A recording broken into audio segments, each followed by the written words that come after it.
Hey guys, what's going on? And welcome back to another episode of Dweeb City.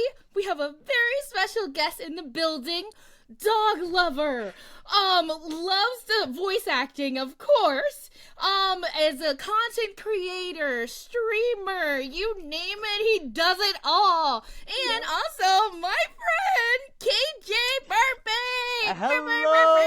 Hello. You got it down. I'll tell the audience what I was just telling you. I starred out. We got star hoodie, Got the star stars. on the eye, star on the hood. Yeah, I was not prepared for it. I'm so happy. I was too prepared. You know, it's crazy to be the interviewee.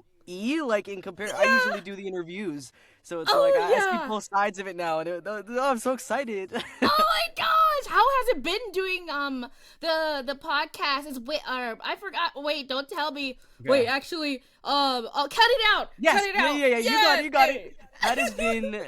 You know, it started. I was so scared, right? The first person I had on was Sir Halo, and you know I've been watching his stuff for so long, and when he's like, "Yeah, sure, I'll pop on," I was like, "Oh, for real? Like for real? This is for real? We're for real doing this." So I had my friends with every question. I was like, "Okay, is this good, or is he gonna like? Is that what we gotta do? Is that right?" And eventually, over time, it's been like way better. It's more chilled out. I really want to get some more cool guests on, and I have some stuff in the works. So as always, yeah, I know you're always keeping busy. Always like I admire that busy. about you. No, don't. It's just ADHD. Please, that's all it is. Help me. Yeah, help me. It's I did take a little break from Cut It Out for a bit, just because I had like audio files delete, and I was like, technology's too hard. Technology's too hard. But it's coming back. Trust me. I can't give an exact date when, right? Yeah. Just someday. I honestly feel that, because it took me a while to actually get this podcast going, especially because like of my really bad anxiety of actually doing it was like always in the way of that. So like I definitely get you there, and then like having it organized and stuff like that, and I wanted to be consistent, like post at least once a week. And then I felt like I was like in my own head thinking, I don't know if I can do that or be able to do that, but I want to do that. But at the same time, it's good to have something and just put it out there. But at the same time, I like structure. So it was just like a whole bunch of stuff in my head. And then I was like, you know what, this year, I'm just going to go ahead and do it and rip off the Band-Aid.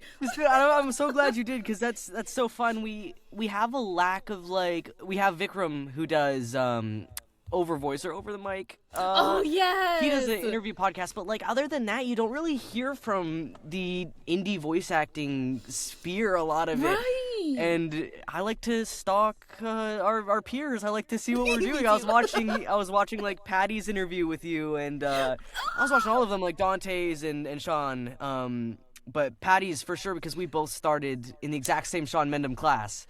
So that was it was really cool to see him in there. Oh my gosh, that's so cool. I know, I've seen you, like, you and Patty are close, and I'm close with her too. Yeah, and it was so she's cool. amazing. She's just the best. Yeah. I didn't even know she did D&D for that long, like 20 plus years. I was like, I don't even know the slightest thing. It took me like a long time to learn she even did cosplays, and I was like, you know what? It makes sense. It makes sense. Right? That's so cool. Correlates together. It does. Like you can always tell someone's a cosplayer. You know? Yeah. Yeah. It's an energy. Sometimes I used to be like, I don't know if I'm a true cosplayer, because most of the time I get stuff off of Amazon. Yeah. But then now I'm starting to like thrift and actually make stuff. So I don't know. I was like, am I not? But I feel like anything, if you just try it, you are that. So exactly. I tried to, when I went to Fan Expo Vancouver earlier this year, I planned before. I'm like, I'm gonna make a Mudkip cosplay, because how hard can that be, right? Like, you just do the ears, and you do the tail, and you just fill it with, stuffing, and you're good. No, that's, that was the hardest thing I ever did. I had just a lump of, blue, and I was like, okay, this isn't working. I'm just gonna get, a Charmander hoodie, because this just isn't working at all. I admire, cosplayers so much, especially if you're, making it on your own, because that is so difficult to do. Yeah, Especially I'm so 100% attention an to Amazon detail. cosplayer. Yeah. Yeah. Yeah, same. I'm cheap. I go like AliExpress. So I can Yes! Oh my gosh, I love that place. And they just me take too. forever to get to you. Yeah, I think this hoodie is from there. I don't even know like what the words say, but we're locked in.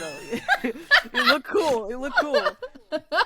For real. Just like it looks cool. Hopefully it's not Hopefully, like I mean, offending like anybody. a lot of people bought it, so I'm assuming it's fine. If I can't read it, no one else can read it, right? So it's fine. It's fine. It's fine. I hope. Oh my gosh, I love it. So how did you get started in VO? Yes. Okay. Oh, it's time. So, it's yeah. time. Okay, guys. All right. So I was a young boy. No, I always thought that like my end game, like my destiny would be Broadway somehow, like little Canadian boy dreams of being on Broadway. And I was like, dang, I have a lot of time on my hands, and I want to act now, but like, what can I do? What can I do, really? And I realized how remote and accessible voice acting was. So I started with like a Logitech gaming headset. It was broken. I had like an open room with my bird in it, and I was like, I'm just gonna record on like Casting Call Club and Backstage. And I found Sean Mendham's class in the voice acting server, Voice Acting Club, and we just did like, I think it was 4 weeks, one class per week. And we all just gathered in a big workshop, and he like taught us how to get in, how to act, how to kind of like the basics of voiceover, and that's how I met Patty. How did you find out about that? Were you just like watching cartoon one day and you were like, I wonder what made you want to go into like looking for lessons? Yeah, so I started on Reddit. Because I'm Googling, like, how do you voice act from home? And then they're like, yo, you can get auditions on this site called Voice Acting Club. And I'm like, all right, bet. I joined that. And then Sean, like, the day after is promoting his new workshop. And it's like, are you a new voice actor? And you want to do, like, a workshop? And I'm like, this is too good to be true. And I'm like, all right, whatever, I'm gonna do it anyways. Like, I don't know if this is like a voice acting scam, like a common thing that they did. I'm just like, sure, let's do it. So an ad that really actually worked. Yeah, it did, and it was one of the best decisions. I've like stayed in contact with him since, and he's just like absolutely fantastic. He's great. I recommend meeting him if you ever can, or doing stuff like that. But yeah, so I wanted to do Broadway, and I was also like, hey, if I'm doing acting, I'm making connections like through voice acting, and then you just go up, because you have so many voice actors who also do Broadway, like Christian Borle, Jonathan Groff, all of these people. But over time, I was just like, dang, voice acting is a lot more fun than like theater, and how like I enjoyed it. And then eventually, I'm like, dang, I forgot how to sing, because I haven't kept singing at all. And I recently had someone ask me for a singing sample, and I was like very humbled, very, very humbled. Voice acting is where it lies, okay? We're not doing Broadway anymore. That's not what we're doing. Singing, dancing, and acting, yeah, right? No, we're not doing that no more. We're sitting in a booth and we're talking, or we're standing in a booth. That's the most you're getting from me. I bet you could hold a little note. Because the Canadian, like, the voice acting in Vancouver is all like kids cartoons pretty much. So they want you to be able to sing a little bit, like to like hold a jingle, like, or because like kids cartoons are always singing for some reason. Yeah, like, that's true. Like we're breaking into song, so I'm gonna have to learn. We're gonna figure something out. Oh yeah, you could get a coach. I could, and that's what I've been like looking into doing. It's so hard to find one. It's hard, yeah. Especially someone who can really like hear the differences and like can break down. It's hard to teach like singing per se, like with like instruments. It's pretty easier because you can like read notes and stuff like that, but you have to hear the tone of the singing and then matching it and then explaining that. It's difficult. Especially with like, you have to find a singing coach who can help you as a voice actor singing. Like we're going like all the way up here. Like, how am I supposed to sing in this voice? And it's like. It's character. You need to sing in character too, so it's like it's just a whole lot of it's something we gotta figure out. I gotta figure out. I can't wait. I can't wait to see it. I'll be like, Yeah. next time I'll see like a project theory, and I'll be like, I knew it. I knew it. I met him when he couldn't sing. I met him when he couldn't sing. Where were you?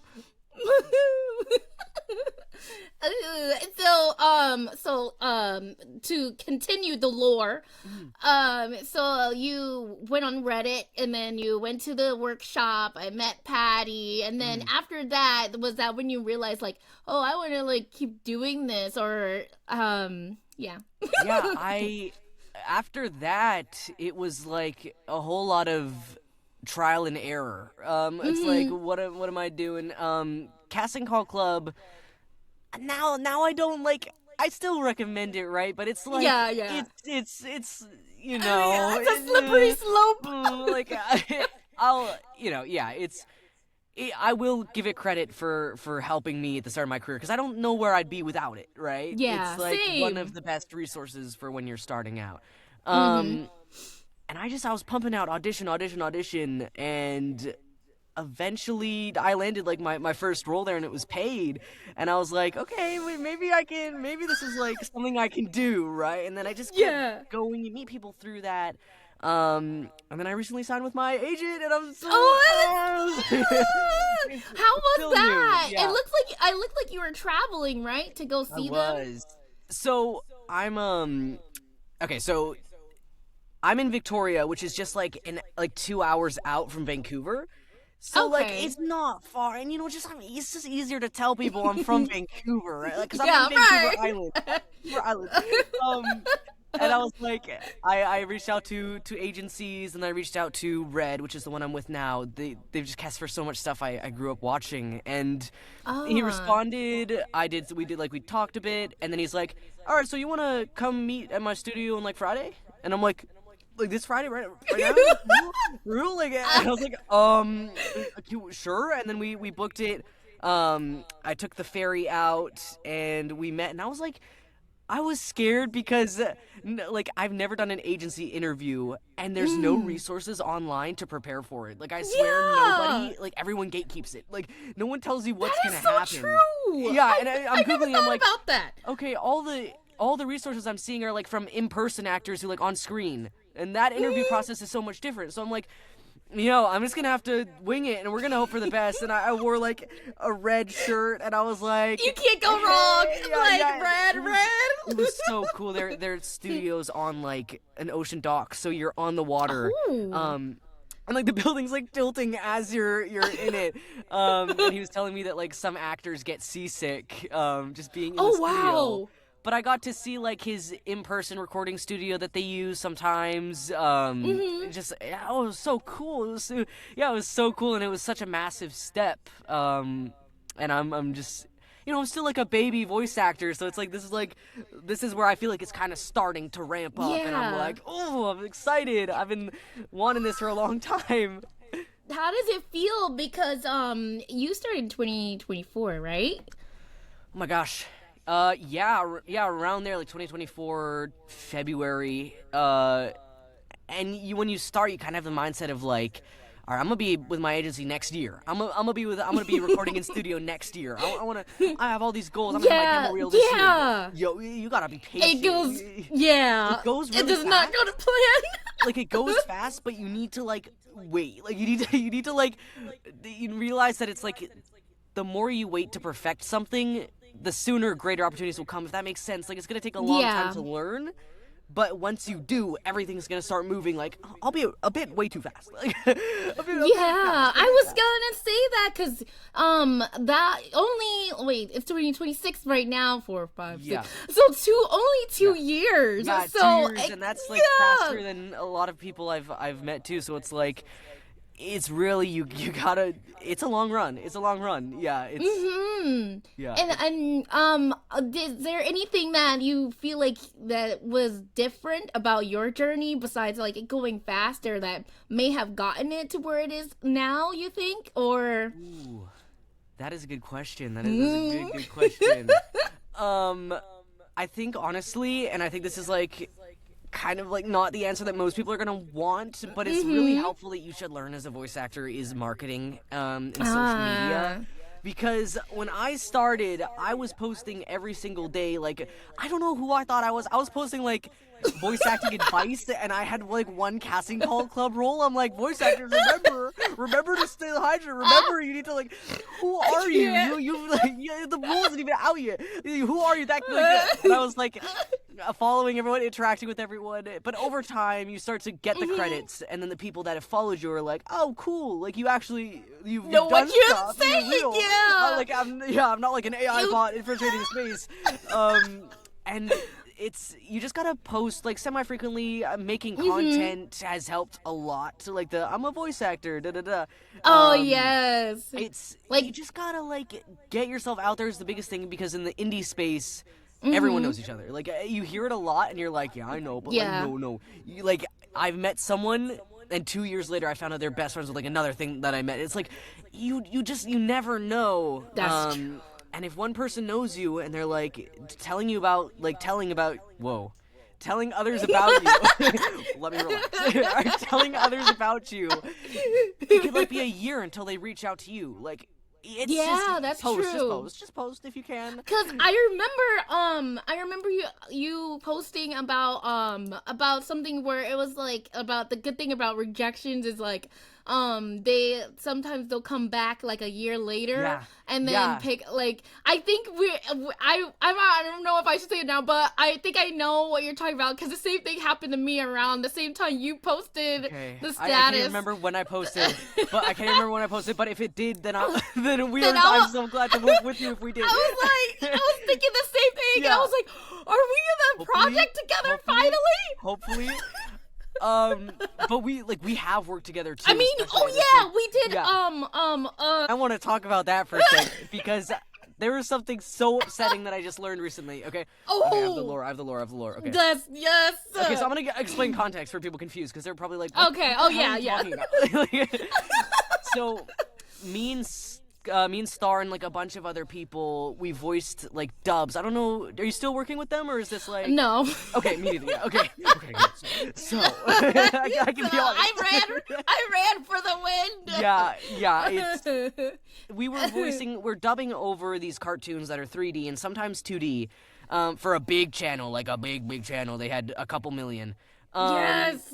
And we're voicing like 1 to 2 a night, and we're like, our deadline's like, you have 2 hours. Like, yes, and then if you don't submit it, they will at us in the main channel. Like, it's like public humiliation.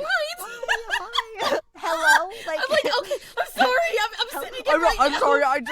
I just broke my leg, but I'm going to the booth right now. I'm like, I'm sorry. They're like, okay, good. Yeah. So we're voicing for that, and again. Another thing is so stressful. It's stress, but also, I guess we don't get credited. Like, fuck, I guess we don't get credited. Like, I guess, sure. They're getting like, I think the most viewed video had like, PTSD. Literally like, we're pushing like, I don't even know, maybe this is dramatic, but like over like 10 million for a video or something like that. Yeah. And it's like, no one knows who you are. No, like it's you get a few messages where it's like, is this you? But like, we're not getting credited. And the pay's a little nuts. So be careful with like brain rot channels like that. Be careful. It is really good experience to learn dubbing, but just you know, like I do stuff to learn it. But just long term, just care for your health over everything else, and like for sure. your mental state of voicing kids' brain rot. Because you start realizing like, yes, at some points I was like, I don't know if I want to record that. Like some stuff. I know. No, I'm not it's recording like, this that. is weirdly gruesome. This is weirdly, and for romantic. kids to watch. Yeah, it's like at one point I'm like, damn, I'm an actor. This is what I'm doing. Like, so that's that. Like, now you guys have context of what we were doing. Yes, I'm not gonna name the channel. I'm sure you can find it if you look for like 10 seconds. Yeah. Honestly. They deleted all the videos. I was going back and they deleted. I don't know. I have no clue. I was looking back and I'm like, where are all those videos? Because like I was orange, and that was like that was a big role for a lot of the videos. They deleted it all. And also, okay, so what the brain about rot's the still up. Timmy animation Timmy one? Animations is gone too. We all just got nuked. No, Like, I don't know where our work it's like is we gone. never existed. It's like, what is happening, guys? I'm sure you're not losing money by just keeping the video like out there. Like, right. And it's for the brain rot is still up, but guess what? Okay, so they do a 2D cartoon channel as well. Like, you know the one I'm talking about, right? Yeah. That's on with Amazon the- Prime now. That's Wait! on Amazon Prime now. We could have been on Amazon Prime. Take me back. Take me back. I'm sorry. Like, we did 3D. Like, I only did like 1 or 2 2D ones, and maybe it's on Prime. I don't know. You're kidding me. But what are we doing on Prime? Really? Wait, us? Like, I don't. Okay, so if you voice for the 2D ones, there is like a Yeah. 90% chance that you're on Prime too.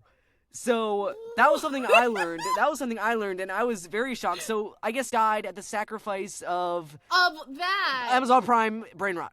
So, Oh my gosh, I gotta go check it. I say go check it out later and like watch the episode. And plus, see they if owe you're in us any. money, by Yeah. the way, if that's true. Yeah, I mean, like... Hey, I know it's brain rot. But like, guys, please, please. It was definitely interesting, for sure. It was, yeah, it really was. And it was very like high paced. We would have to record like multiple scripts per week and then have it out on a certain like the same day almost. Like sometimes even like I'm recording and then it's like 4 hours later they drop it in the morning and it's like, yes! How are we getting this through the audio engineer to the director to the YouTube poster? How are we doing this? And Are then you just don't waiting? miss a line because they will at you. How do you guys live? How do you live? And it's like 5. And they post on multiple channels too. How is this? Yes!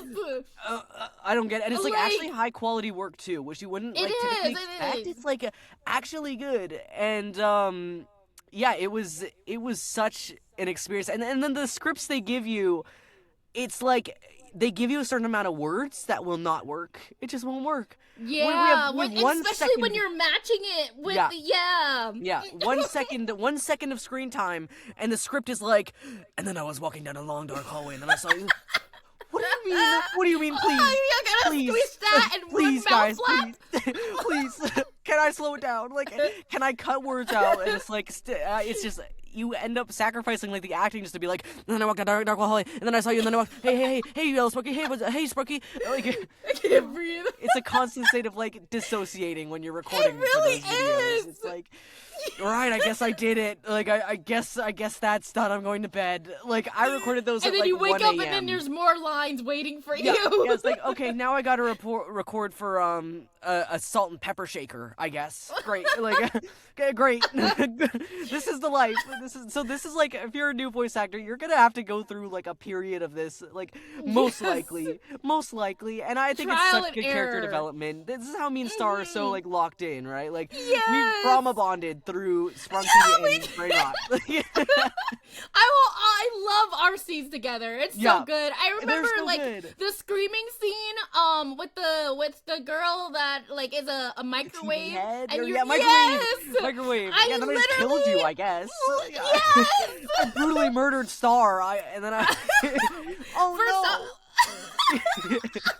It was so good. And it's like, wow. Okay, again, what is like? Okay, the kids are watching this, but like, what is their emotion right now? Watching Orange Sprunky microwave your head off, like. Oh my god, this is awesome. This is awesome. This is I want to watch it again. Mom, look. Sprung. Do you think like a kid ever cried to their mom that like he died? I'm sure that happened for like. I've one of them. always wondered because I'm I've sorry, been seeing guys. like the little they have like little plushies and stuff. I Yeah. didn't even know that was a thing either until I saw it on TikTok. I was like, oh, that's a character I voice. And Yeah. they're like just like playing with them. I didn't even know that. It's like we're like little brain rot toys, and like I think that like we're one of the biggest brain rot like chimpanzini bananini like brain rot kind of voice like matches, because like those videos did well. Like they did And really I think well. they were from like the country for sure. I think Yeah. because I think our director he didn't speak English pretty much like that well, and so that was a little bit of a barrier too. But it was really really high pace.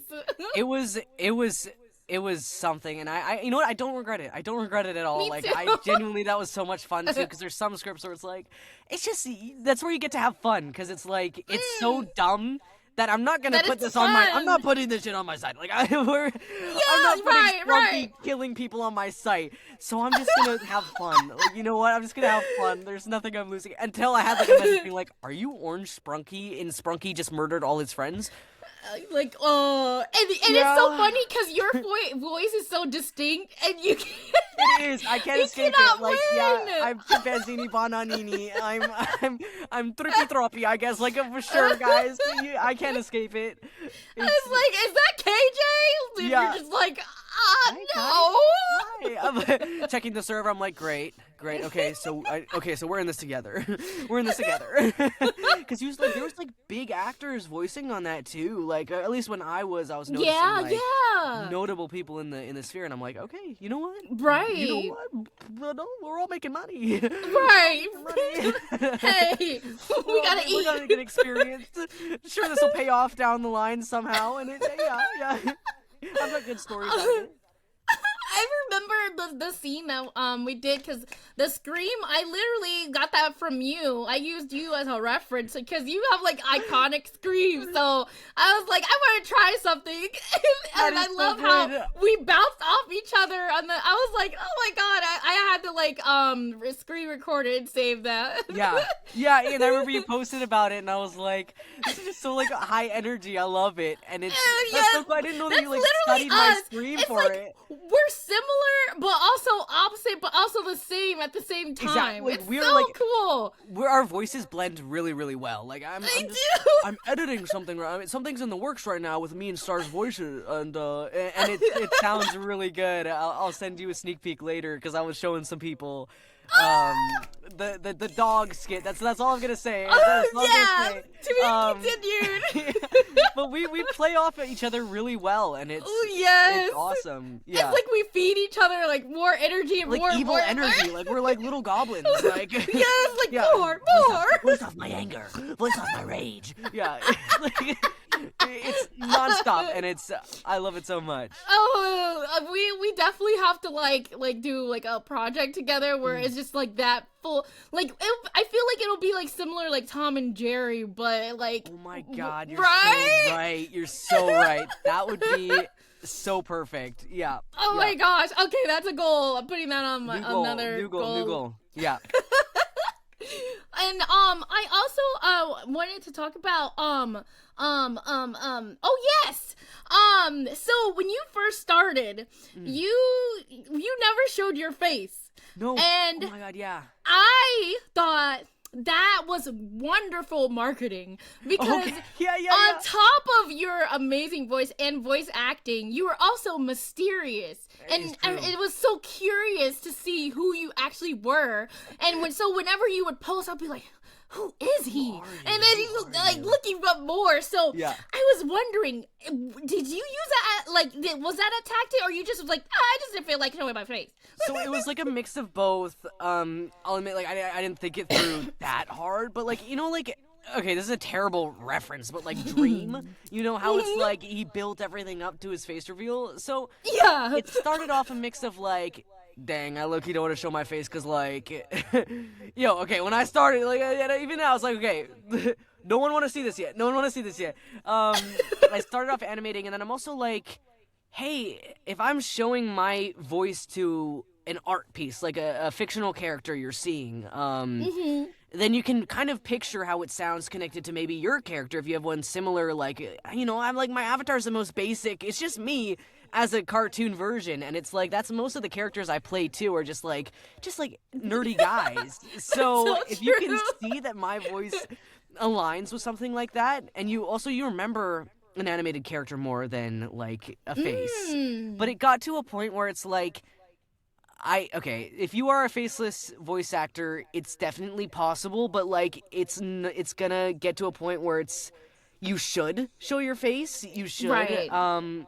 I used to attend workshops and not show my face. And a lot of advice I get from coaches was like, you're gonna have to show us your face because I want to remember you. Like I want to I need to know that like you're like a real person. A real person. Like yeah, and also it's professional. Your agent's gonna need a headshot. True. If you're going to conventions and events, you're gonna need a face that they can use. And I guess some people just said it comes off as unprofessional. I didn't agree because I was the faceless voice actor, and it's like I liked it. Yeah, and I still worked on like notable stuff while doing that. But it got to a point where I'm just like, okay, I need to show my face. Hold on, I'm also gonna turn on my fan. Oh yeah, okay, if this turn is it too loud, on. let me It's know. hot. You can't hear it? No, you're Okay. good. Okay, good. Yeah. It got to a point where it's like, yeah, it just makes more sense for my career, and also, I don't want to be faceless anymore. I don't want to be faceless anymore. Because I also had like people being like, oh my god, maybe he's like fine behind the screen. I'm like, no, guys, no. No. I'm show my face before anyone gets like high hopes, right? We Where it's got fangirls no, and literally, the thing everything. is, I voiced on like horror projects sometimes, and the comments that you get on those projects are like the nastiest people that you Don't ever read met. them, KJ. Why are you reading them? Okay. because like it's like That's they're commenting, rule they're like, number one. oh my But god, I I can't was lie. like, You gotta peek. Sometimes it's- you just gotta like. I always read the comments of stuff I'm in. So it's like you hear it's like, oh my god, the blue murderous bird is so hot sounding, and it's like, guys, no, please, no, please, I don't want to catfish. I don't want to. We're show my face. And then it also opened like more content opportunities as well. I really wanted to do the I'm a voice actor trend when it was popular. Yeah. But no, I kind of revived the trend. I don't know if you noticed that. Like, I did it again, like a year after its relevance, and then I started seeing people do it again, and I'm Do like, it again. that's what I'm talking about. Yeah, We're flying. I was like, that's what I'm talking about. Like, I revived this trend, You're y'all. hilarious, KJ. And I saw like big voice actors doing it again, like recently after I posted mine, and I'm like, you didn't follow me back. You didn't follow me back. I've noticed that too. Like when you post, it blows up. Like Yeah, I've seen like sometimes, voice yeah. actors from all over the sphere, like interacting with you. How does that feel? Like when you post, does it feel like really like heavy on your shoulders, or is my it just gosh. like whatever? Like I got Yeah. this. Like how does it feel? I'm gonna use this as another PR training moment to some people. All right. Here we go. First of all, I was a little suspicious about a recent casting call that came up, relating to a very popular company. Losing my voice a bit, but like, it was Disney. Disney posted a casting call on Twitter, and I posted, and I'm like, guys, I'm a little suspicious. Like, why are we posting on Twitter?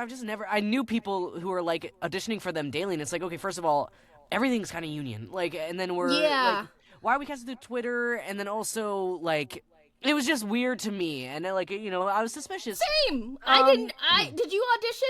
I didn't I'm a audition. Canadian. I couldn't like go, okay. and I was like, rip. Okay. Yeah, but I didn't. yeah, it's I shouldn't have done it. I posted and I'm like, guys, I'm sus.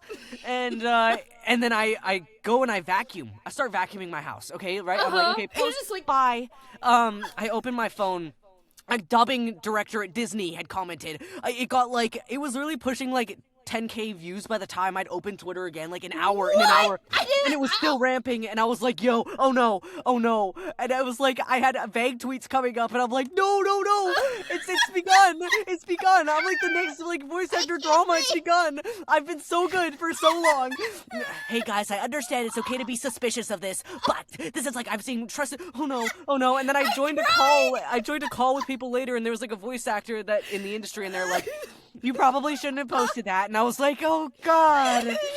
So and in your head, you were just sharing something. I was just being like, I was just being be stupid. cautious. I was just being stupid. Yeah. I was like, guys, it's a little sus. Like, I'm sus. I'm sus. Oh my gosh. Me posting Twitter.com, and then I was like, okay, it's I've definitely got to a point within this year of just posting like less off the head. Like, less off the head, just dumb things, and like definitely not engaging in like Twitter drama. I had a time. Yeah. I had a prime. I was like, I got in my fair share of like little arguments, but like we've calmed it down and we've matured. Because it's only fun for so long, and then you're like, we're just such a small community. Like, I don't want to argue with anyone. And also, people remember the thing. Okay, so with posting and having like a lot of reception to that, especially with like Twitter and Instagram, those are my two biggest platforms. Instagram, we're on like 13K, and I'm like, I still don't fathom it. And it's a thing of like, you always forget that people are going, like, people you don't even know, like, that are very high, like, profile are going to see this, and you don't think that's gonna happen. Right. Like, I've literally been, like, I got recognized in person at Fan Expo, and they were like, you're, like, the Twitter guy, and I'm like... God damn it! God damn it! I'm the Twitter guy. No. Not even voice actor Twitter guy, man. And then I also have so many people. Like, I joined a server with like a bunch of animators in the space, and they're like, "You're the I'm gay guy from that one skit that I saw in voice acting," and I'm like.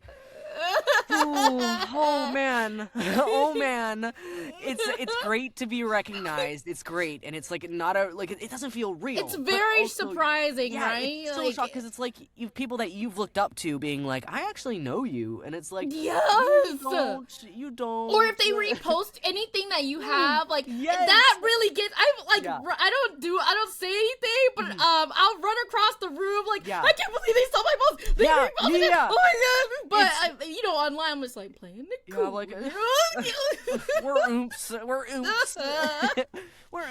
Yeah, it's so insane when you get recognized too, and then like you don't really know because some people I've talked to at con specifically.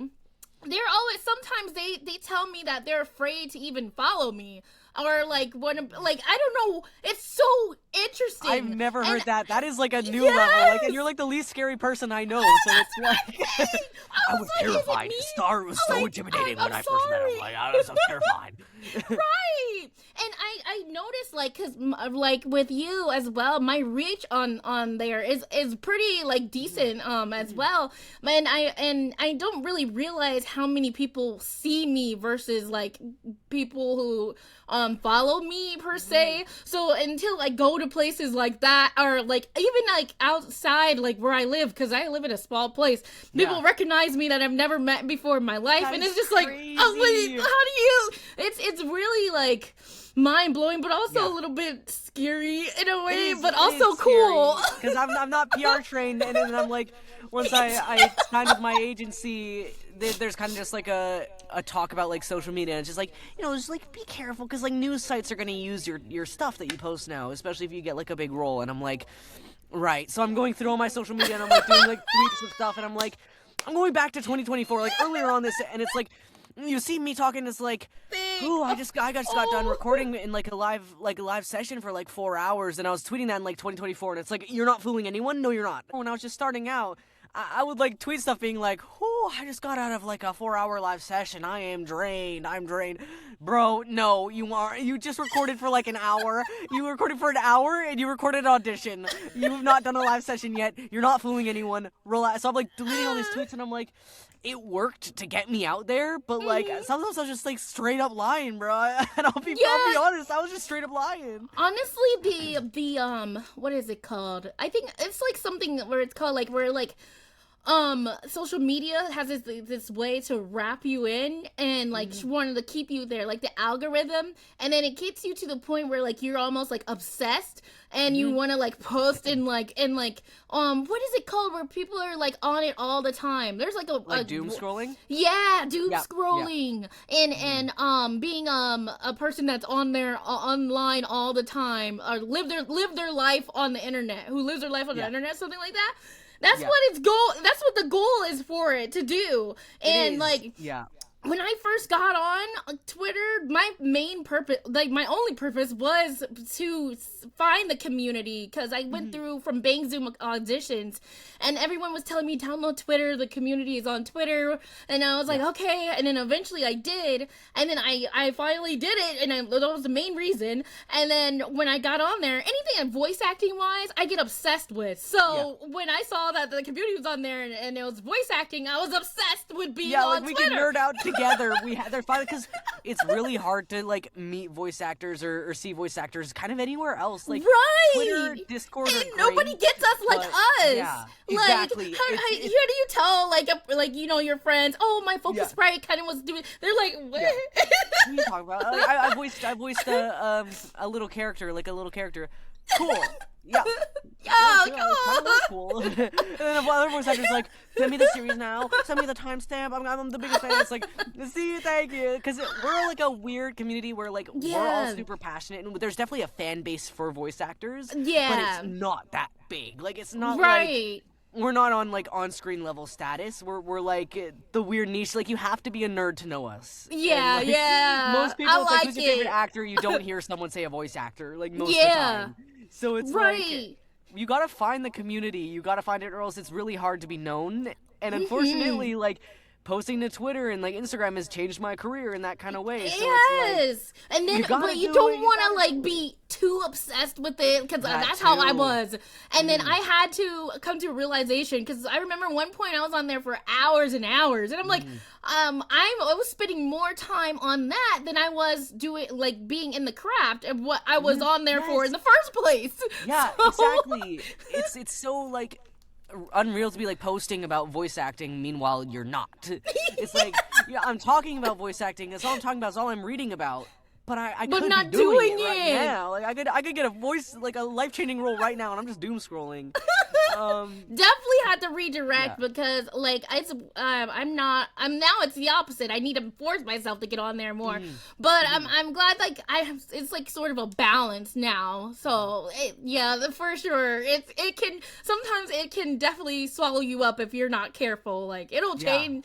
Sometimes the internet can change you into a person you never thought you would be. That's exactly it. Yeah, and that's why I just say like definitely post, but be careful, y'all. And like, I don't be like me. Don't talk about. Just don't even mention like Disney or big studios. Just be careful.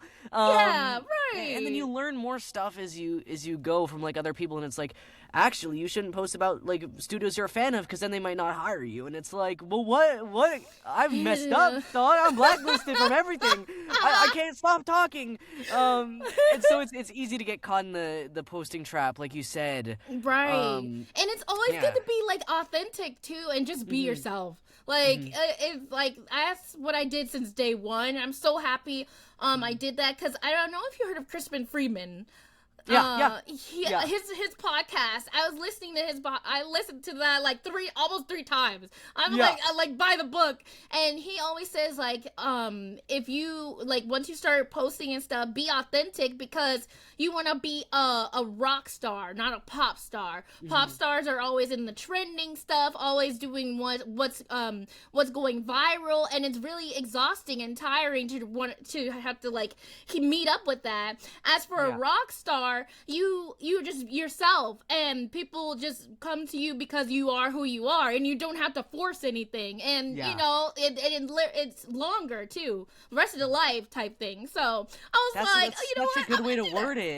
That is such a good way to word it. I never even thought about it like that. Yeah. He's so intelligent. I was like, you know what? Yeah, and it's hard to be yourself online too, because you subject yourself to people you're going to get haters eventually if you don't have them already that aren't vocal, and you'll get the ones who are vocal, and it's a lot to have on one person, like reading stuff about you, even though we shouldn't be reading comments. We should be reading like we do what we do, and I'm not gonna stop. You can't stop me. You can't stop me. You can't stop me. I don't care.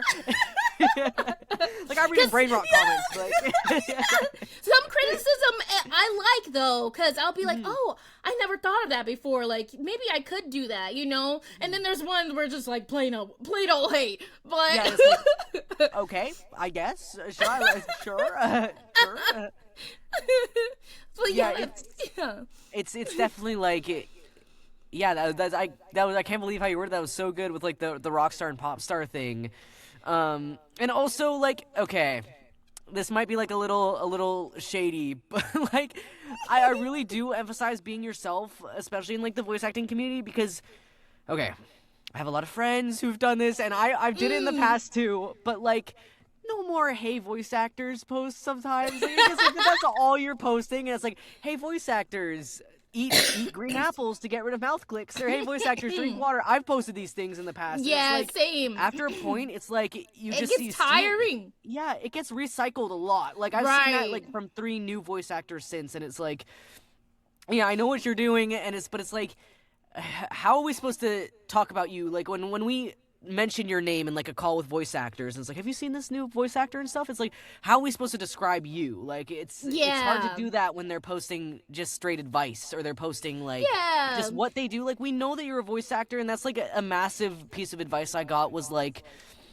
when someone asks who you are, like for whether it's for like an interview for a project, or it's like an agent, or it's anything like a director, don't say I'm a voice actor, because they know that's why you're there, right? Like they know you're a voice actor. It's just like, you know, I travel the world. Here are some of my passions. Here's some things I like. Right. Because if you didn't know I was a voice actor, I wouldn't be here. Like that's why I'm here. So it's just really important to mix in. Yeah, and Jun, he gave fantastic advice. He's like, I'm known as the Twitter dad. Like I'm known as the dad, and he posts about his foods, and he's like, his food always looks so good, and it's like how are you supposed to? No one really goes, that one voice actor, that KJ that only posts about hey voice actors, that dude, he only the way he was talking about green apples was so fire. Like the way he was talking about hydration, facts. He's the most relatable guy I know. I drink water too. We're gonna get along great. Like it's do something. At least have something that shows who you are a little bit. Yeah. Right. And then hey voice actor thing, it's I can see, like, it is nice to do and, like, have fun, but you don't want to, like, do it too much to where it feels like you have to be, like, it feels like you it's like a chore, like, you're required to do it, and that, like, it stems from, like, Christmas Preview said, like, you want to, like, make it, like, if you think about it and you want to post it just cause, not because you feel like you have to try to, like, you know, fit in something, and, you know, I gotta listen just to his thing, express. like, oh my gosh. Yes, I know about him. I never listened to this. And, gems! I saying swear. Facts. Like you're saying facts. Like this is really good. I definitely listen to that. It's so insightful. Every single episode, and he's interviewed so many voice actors, and really gets into the nitty gritty and details. Equipment. He talks about equipment because he's really into technology stuff. Technology. Yeah. Yeah, and he's really it's just amazing. I tell everyone. I remember when I first started out. I was referred to listen to that podcast, download Twitter, and take his class as well, and to network, and that's literally I was like, okay, I wrote, and then they did it, and it got me this far. So I that's another thing with being a voice actor is like always taking advice, even if it might not work out, the advice specifically might not work out for you, just to take it and try it and see if it works anyways. It never hurts to do something new and to explore a new route, and it's one, like, a lot of people are like, I really want to do dubbing, but it's like I don't know how and I'm scared, and it's like, then you can learn it. Like, you can learn it right now. You can like practice right now. You can take workshops, like one of the best ways to learn it, really, because it teaches you like the terminology and the beeps and everything, and it's you gotta break out of that mentality of like, I want to, but I'm scared, and just do, I want to, how do I? Like, it's like, look at me, like, philosopher, poet, like, but it's like, it's true, it's you gotta get over that fear fast, especially in this industry, because you're really expected to do stuff last minute that you never could have expected, where it's like, even when you're recording in the booth, they're like, hey, can you try this voice, or can you act like this type of person? And it's like, you gotta be quick on your feet, you know? Right. It's like, or we're dubbing over the animation once it's done, just for like sound effects and, you know, stuff. It's like, oh shoot, okay, we're doing that now. Yeah. Yeah, so you always gotta be prepared. No more fear. It's so hard. We're all anxious at our hearts. We're all scared. We're socially awkward. Yeah. We're all probably bullied in like some form of school. Yeah. We're scared. But it's okay, because the people in calls with you were as well. Right. Like, we are all losers in like the most loving way possible. Yes. We are awful, but I love it. But that's what makes us unique, and that's what makes us so creative and like outside of the box, because, you know, not everyone can think like the way we do too. So I feel like all actors are a little bit crazy, at least. We're all a little nuts, and it's honestly, once you get over the fear, you start getting to the, okay, how do I get, like, crazier than this person? How do I get nerdier than this person? You're out nerding the nerd in a call. It's not even about, like, fear anymore. Like, I've been in calls with, like, directors, and we're just talking. It's like, you know, do you know this character? We're trying to reference that, and it's like, I know, I love that show. I love that show, too. The way that he does that is so funny. It's like, yo, wait, we're paying right now. Like, we gotta get back to work. So it's really of... have fun. It's all it is. It's just we're all having fun. We're and all, taking the none risk. of us are judging each other on acting. Like it's just do we it. all do it. Yeah, we're all in our booth looking dumb. We're all like yelling and screaming at the wall. It's okay. You could do the cringiest thing and you'd still have people like dying laughing and like Yes. And that reminds me, how did you come up with like the animation? I remember the first one that you did. It was like a voice actor animation. What made you like? You just woke up and was like, I have an idea. I have an idea. Okay, I gotta like go deep in my brain. Okay. Because this was a while ago. The first one I did. I think it was. I genuinely think I was like either on Instagram or YouTube or something, and I'm like, these skits are so funny and they always do like so well, and it's like, how can I was faceless when I first did mine. Okay, so that's also why. There's a lot of trends that you couldn't participate in being faceless, and like ideas that you'd have in your brain for like skits and content, and it's like, how do I do this then? And also it's a way to like network with and meet. I hate saying network. Oh my gosh, sorry. Me too. It's a way to. I'm the same way. I'm like, I don't like it. It makes me feel like an office, and it's and it's also sounds transactional, but it's a good way to meet and befriend like animators, because like I still talk with the ones that have like worked on the skits that I make, and it's like it's such a good way to meet people, and so I recorded that at home, and it was just improv. It really was. I was just like, oh no, what do you mean? I did that. No, you can't. I'm going to kill you now. Like, and then it's like, I edited it together, and I'm like, this sucks. Like, this is bad. This is not funny. What? Really? You thought it sucked? Okay, every single like skit or video I made, I'm very harsh about it to myself. We're our own worst critic, for sure. Exactly. So I post it, it's done, I post it, and then it's like, boom, on Twitter. I was like, boom, oh, okay.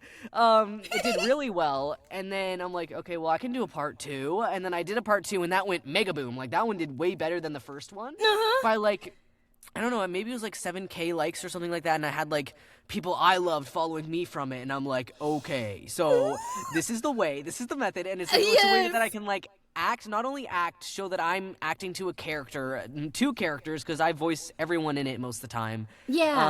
A way to know who I am, a way to gain an audience, and a way to just like creatively express yourself, because it's hard to do that without like, sometimes you just want to nerd out with people, and it's like, watch my cartoon, watch my little cartoon, it's fun.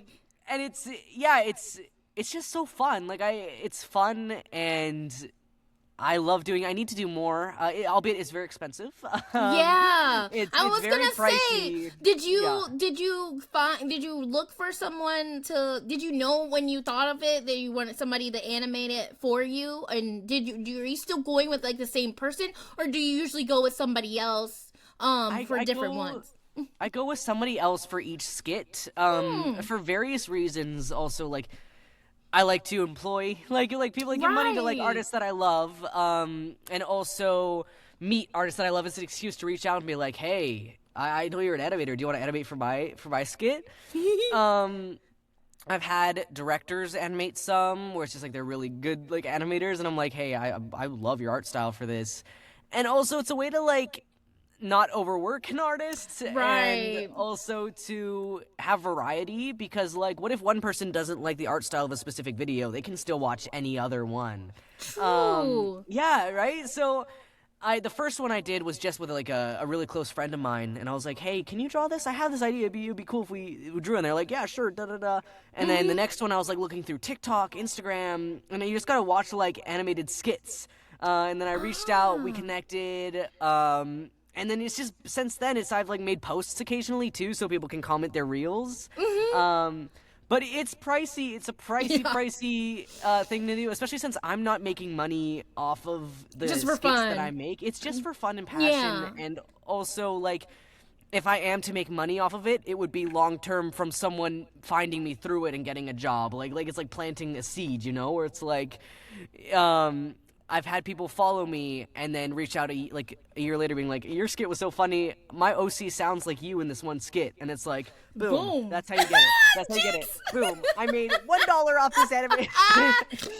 But it's expensive. So I'm picking up what you put down. I'm picking up what you put down. I recommend making skits to anyone who can. But yeah, it's very expensive. And I have to put aside a lot of money to specifically pay for it because the skits that I do are like a minute long as well. Yeah. So that's why they're in black and white, and that's why they're line art and like choppy, like. And they're so good. Yeah, we're not doing color. I've discussed rates of color and realized that is astronomical. We're not doing it.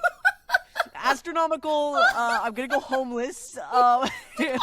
We're not doing color. We're getting small with the little black skits. Yeah, we're getting line art, and that's my signature style, guys. That's always been the plan. That's how, because also if I do color now, it's like no one's gonna associate it with the old skits, and then it's gonna have a higher production value.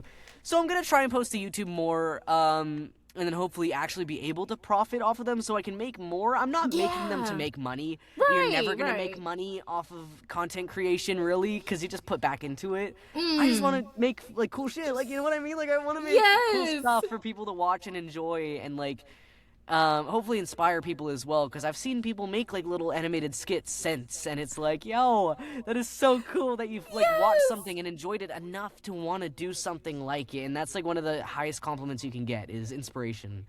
Yeah, that is very true. Here, getting anything, somebody saying that you inspired me to do this, and then like seeing them do it, and like especially telling, if they thrive in it too, and they succeed from doing it, and it's like, oh, the greatest compliment. Wow.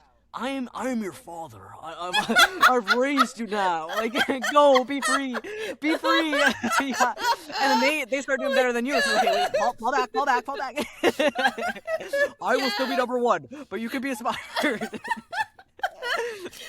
that's literally how it feels. It's just like, heck yeah. Yeah, I'm it's proud awesome. of you. Like you've known them all your life and stuff. Like, we're like, I'm your mentor. I'm your PR manager. Good post. Yeah, I'll repost it. Yeah. Have you did marketing or anything like that, or you just know? Like you just watch and you observe and. It's. I was a very, very chronically online child. I have been online basically since I was like a fetus. Like I had an iPad when I turned like probably 8. Okay. And we shouldn't do that for our kids. iPad kid. As a victim of the iPad kid, we should not be doing this to future generations. We've learned. But that means lore. Here's lore. Yes. I've been viral on other accounts that no one knows about. That's like faceless as well. I've had I went viral when I was like 13 on TikTok, and I had like a video that blew up and got like a few million likes, and wow. I had like fan accounts. So it's just a matter of I've learned over time what does well, why it does well, right? And also like learning how to navigate apps. And I took a few marketing for voice actor like workshops with people where it's like they discuss how to market yourself as a voice actor, but like going through it, I was just like, dang, I already know half this stuff. I'm kind of doing this already. Through experience. Mm-hmm.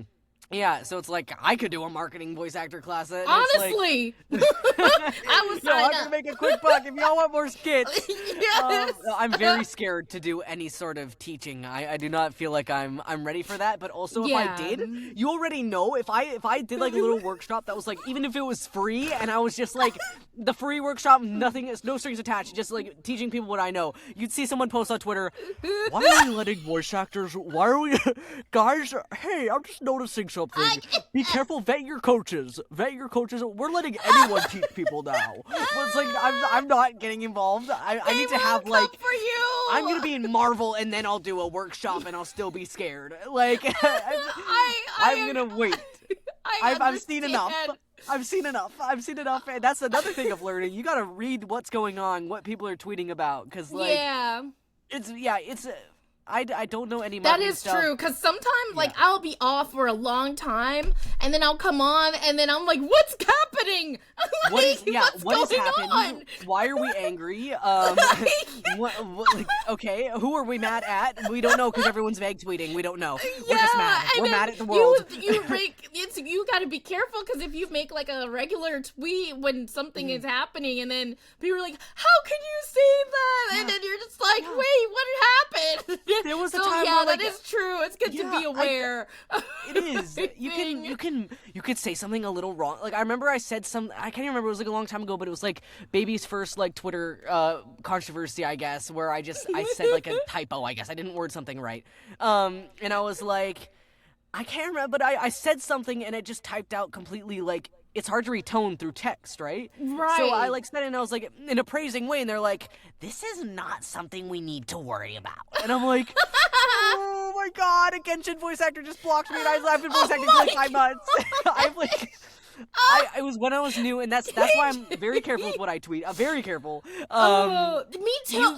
And that's why I have so much anxiety posting. That's why it's hard for me to be online to post, because that's a big reason why. I don't think anyone blames you, because I'm still scared, and I'm still scared. I like since that Disney tweet, I am terrified. I'm like, okay, so cool. I'm blacklisted from Disneyland. All right, cool. Mickey Mouse has just blocked me on Instagram. Oh nice. My gosh. It's like, and it's the fact that I had like. Okay, when you blow up, and it's the amount of likes to views that tweet had. Like, I had a bunch of people liking it, but then I had like people from like Disney or like other companies commenting that weren't liking the tweet, and it's like, y'all, please, God, I'm sorry, forgive me. But I literally like replied to the tweet, and I'm like, guys, this came out a lot worse than I meant. I just want you guys to be careful. Yeah, right. And then it still kept going, and no one likes your little tweet at the bottom. No one likes your reply, and I'm like, all right, delete. We're done, and we're never gonna talk about this again. Oh my gosh, that's so like nerve-wracking. It's like your heart is like bursting out. It's absolutely terrifying, and the fear of tweeting does not go away. Doesn't. Especially when I'm posting like skits, because I'm watching it the night before, and I'm like, dang, this is not funny at all. And then it goes, and then it gets like a few thousand likes, and then people are like, this is the funniest thing I've ever seen in my entire life. And it's like, why do you lie? Okay. Why do you lie? I guess I'm funny. And then it's like, you just never know how it's going to like how it's going to, what's the word, like react, land? or like land. Yeah. And sometimes you think it's like the funniest thing you've ever made, or the funniest tweet you've ever made, and then you get like 2 likes. Nothing. And it's like, all right, delete. I've embarrassed myself like, again. I worked so hard on that. And then the ones that you're just like, I'm randomly just gonna post randomly. It's just like boop, boop, boop. It's like, wait, where did this come from? Dumb things that go viral, and then you're like, dang, dude. I just spent like a 500 on an animated like 3-second skit, and then that does like poop, and then I post like, it is sunny outside, and I get like 10,000 likes. It's like, are we serious, guys? Are we kidding? Like, he speaks to me. He knows. Oh my gosh, Mike Peak, I'm so sorry. He's like, as someone who sees the sun, this is a correct tweet. I agree with this tweet fully. It is absolutely sunny. You're getting my follow, my like, and then you tweet about voice acting. They're like, unfollow. I don't know who you are. You're not the sun guy. You're the sun guy. You're supposed to post about the sun. You gotta find a balance, y'all. You gotta find a balance. That's why my skits are always somewhat related to voice acting or content creation. It's so relatable. Oh my gosh. Thank you. Yes, it's like, oh my god, I feel that. Yeah, it's pain. It's just pain. It's pain. We all go through. I'm so glad that people related to that. I had like voice actors that I'd like watched growing up message me being like, I relate to this still, and I'm like, no, you don't, but I really appreciate you. No, you don't. No, you have like 5 reels, but I still appreciate you reaching out. It's so funny. I also wanted to get into, because you were very open about being female to male trans, and I wanted to get into that on how it helped you in the industry or anything that like you've been going through, how what it's like as being LGBTQ plus. Yeah, totally. It's okay. It's hard to answer, but like, you know, a lot of people when Or I your started experience in general, out, you know? yeah, exactly. Yeah. I do have an answer. I'm just try to word it right, but like Yeah, take your time. when you start out, you kind of get told where it's like, don't mention this, like, because people might like. You have the worry of like, okay, what if there's like a homophobic casting director at like a studio that you love, which is like a real possibility that like it's unfortunate, it's like devastating that it is a possibility. And I was told by like people that I asked where it's like, should I talk about this, because I want to express it, like it's such an expressive industry, there's so many people like here, and it's also, it is important because as voice actors, like, what do we bring to the table? What experiences have we gone through? And there's a lot of trans characters that are needing to be cast. That's true. And it's very hard to understand what it's like, and like the things you go through, the things people say to you. You don't know unless you are like Right. Yeah, and I transitioned very young. I was like, I started publicly just cutting my hair and like presenting as male at like 14, 13. So I was young, yeah. And I've gone through middle school and high school as like a trans person, and I've also been through middle school as so like people didn't know in high school, people knew in middle school, so you see both sides of it. Yeah. It's like, you feel like Hannah Montana, like it's like it's terrifying. And then you like, you could have someone that you've known for like 3 years, and then they find out, and then they cut you off. So you need to to know the nuances of how people react to that. And then unfortunately, there's also as voice actors, we can play controversial characters too, where it's like we don't agree with them morally. But how do we portray that realistically? And it's like based off real people that you've met and know. So everything's an experience, and I think it's really important to mention who you are. Like we have to live life hiding who we are most of the time in like public situations and stuff like that. If in this community and industry, when you can share it, like do it absolutely. Right. You're gonna meet more people. I've had people reach out being like, hey, I'm casting for a character. Can you send me all the trans voice actors that you know? And it's like, yeah, we all know each other. So I'm sending over like lists, and it's like, I'm being sent in these lists as well by other people. And it's like, we're a community in a community. Yeah. Right? I love that. Yeah. And it's just, there's so many benefits to, not only for your mental like health of being public about it, if you're comfortable and like on your stuff, but also it's more about you, right? Like it's not your personality, but it's a really good glimpse into what you've been through, who you are. And it's really cool. I love how loving the industry has been to me. Like I was really scared, especially with like looking for representation. I was like, okay, this is like now that I'm getting the chance to potentially work on union stuff and like record it in person. It's like, is this actually gonna like, okay, indie is really easy to say, like the indie space was really accepting, I had no issues, but it's harder to be like, the industry though could be a lot different because there's little things in the industry you don't know. It's like kind of a messed up industry, the acting industry.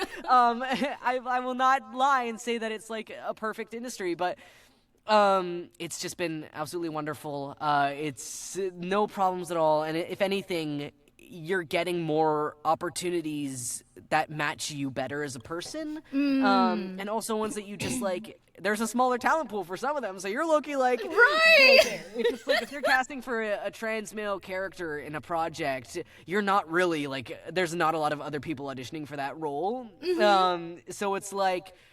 You have more of a chance. Getting, like, better chances too. Yeah. So it's not that sounds like so greedy, but you know, it's like there's lots of benefits to being open about yourself, right? And it's just more stuff for people to know about you.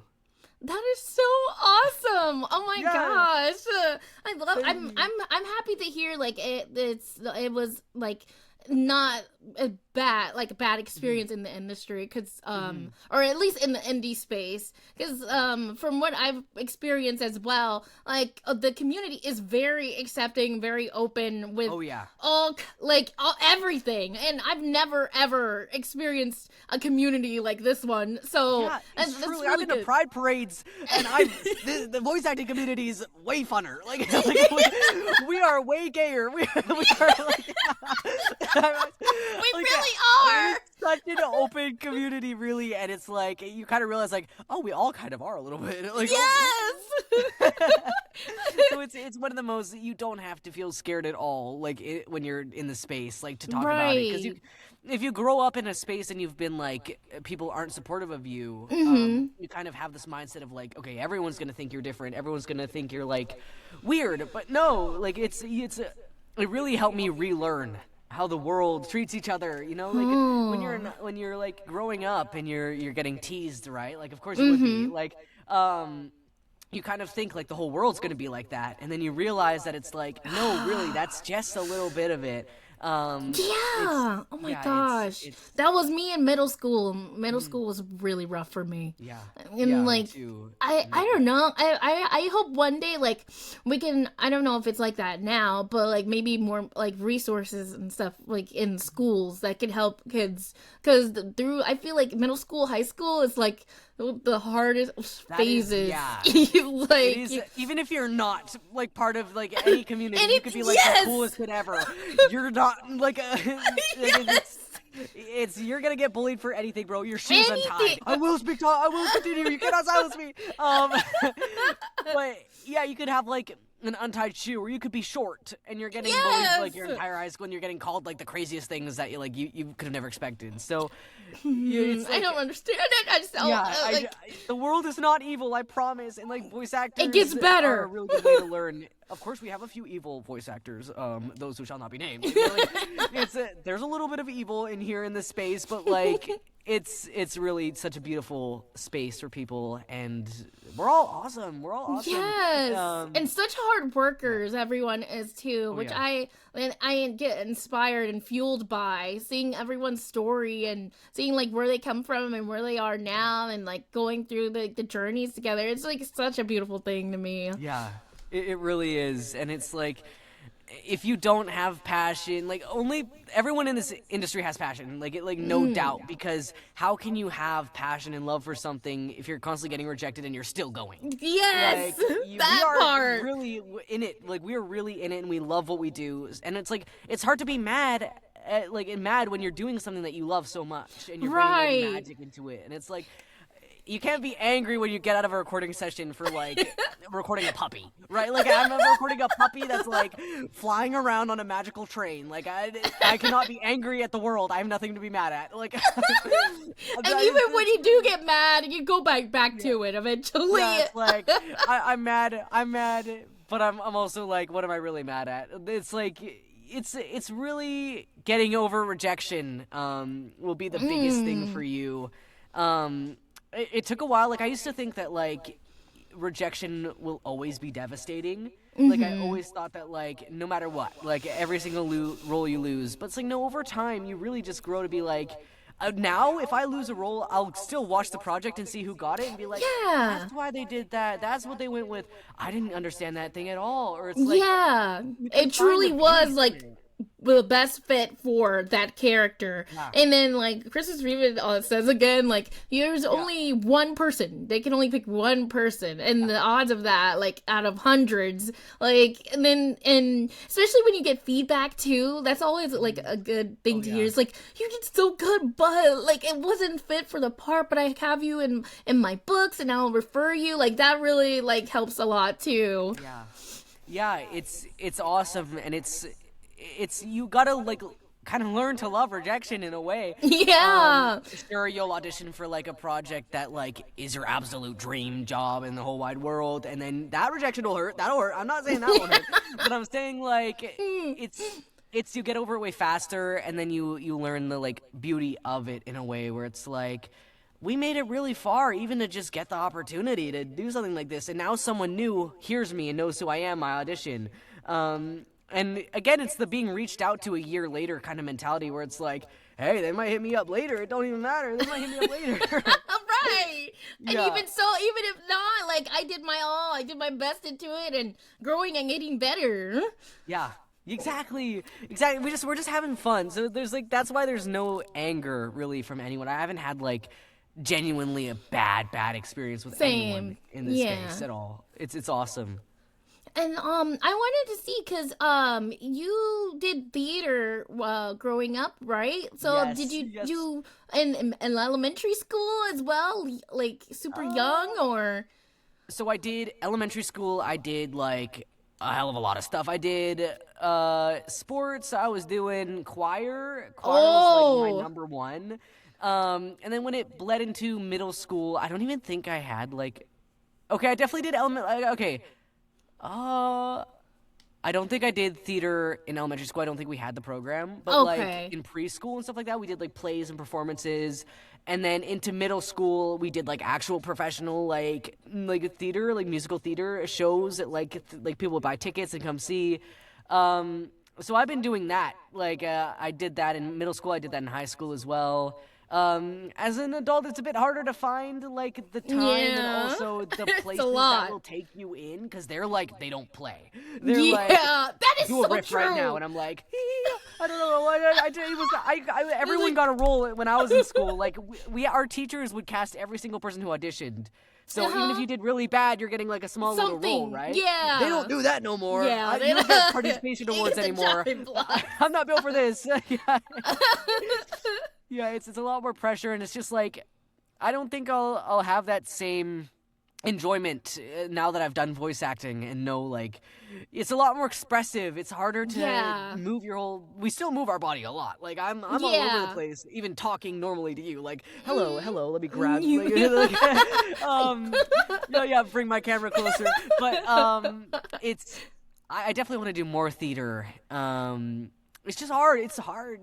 Like, our schedules are so trash now. Yeah. It's like we find out in like 2 days if we're traveling out to Vancouver to go record for something, where it's like I'm struggling to balance like my in-person job, like mixed with like voice acting stuff. It's hard. It's hard to juggle it. Like, and then you want to do more, you want to put more time into that, but the bill's still gotta get paid, so it's just like exactly. And you have like directors being like, hey, we're doing a promotional thing, we're gonna be doing a live stream for like 3 hours, and it's like, can you join 3 weeks from now?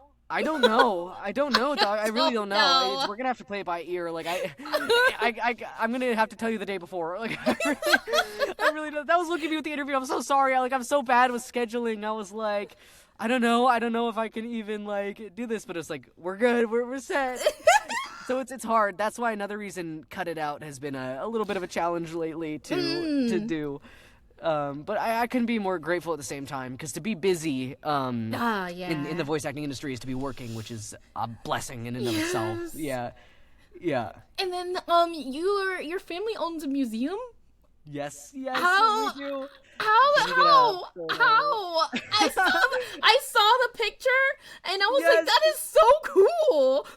We've done like, okay, so I have like, here's a picture of like, cool. Yeah, and you know what is actually crazy? That, like, my family's met a lot of actors and people in the industry through Dinosaur Bones. Wow. Which is, like, a really weird thing, too, because it's, like, I guess actors just love expensive stuff to flex. I guess you guys are buying They want a dinosaur bone. Yeah, right?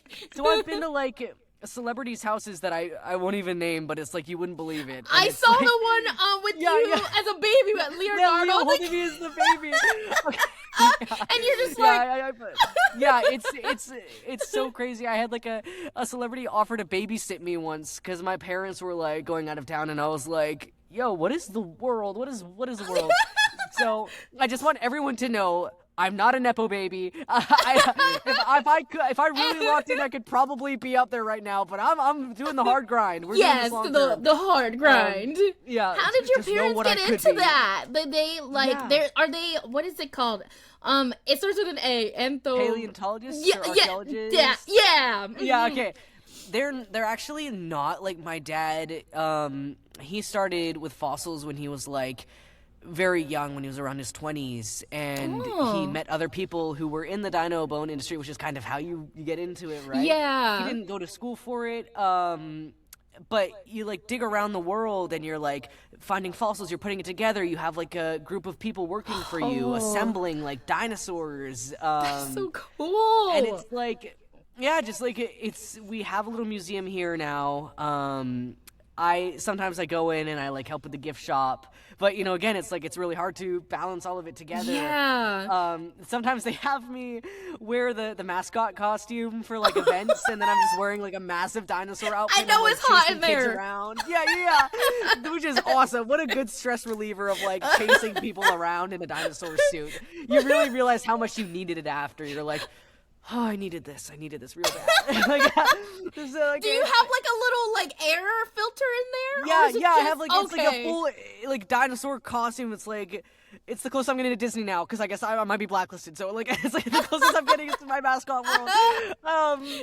But it's like it's a crazy thing. No one really believes it at first, and then I've also met like animators who are like, hey, so I had a friend tell me you're the dino guy. You're the dino voice actor. And I'm like, yeah, you know what? But Sure. the thing is, too, I've grown up in a family of, like, dinosaur fossil collectors, right? Like we have Yeah. a dinosaur bone museum. And when you grow up around that, it's like, yeah, I guess we do this. It's not normal to you guys. Yeah. So it's like, I always, when people ask me, like, dino facts, I'm like, guys, I'm going to have to, like, text my dad real quick. I'm not quite sure.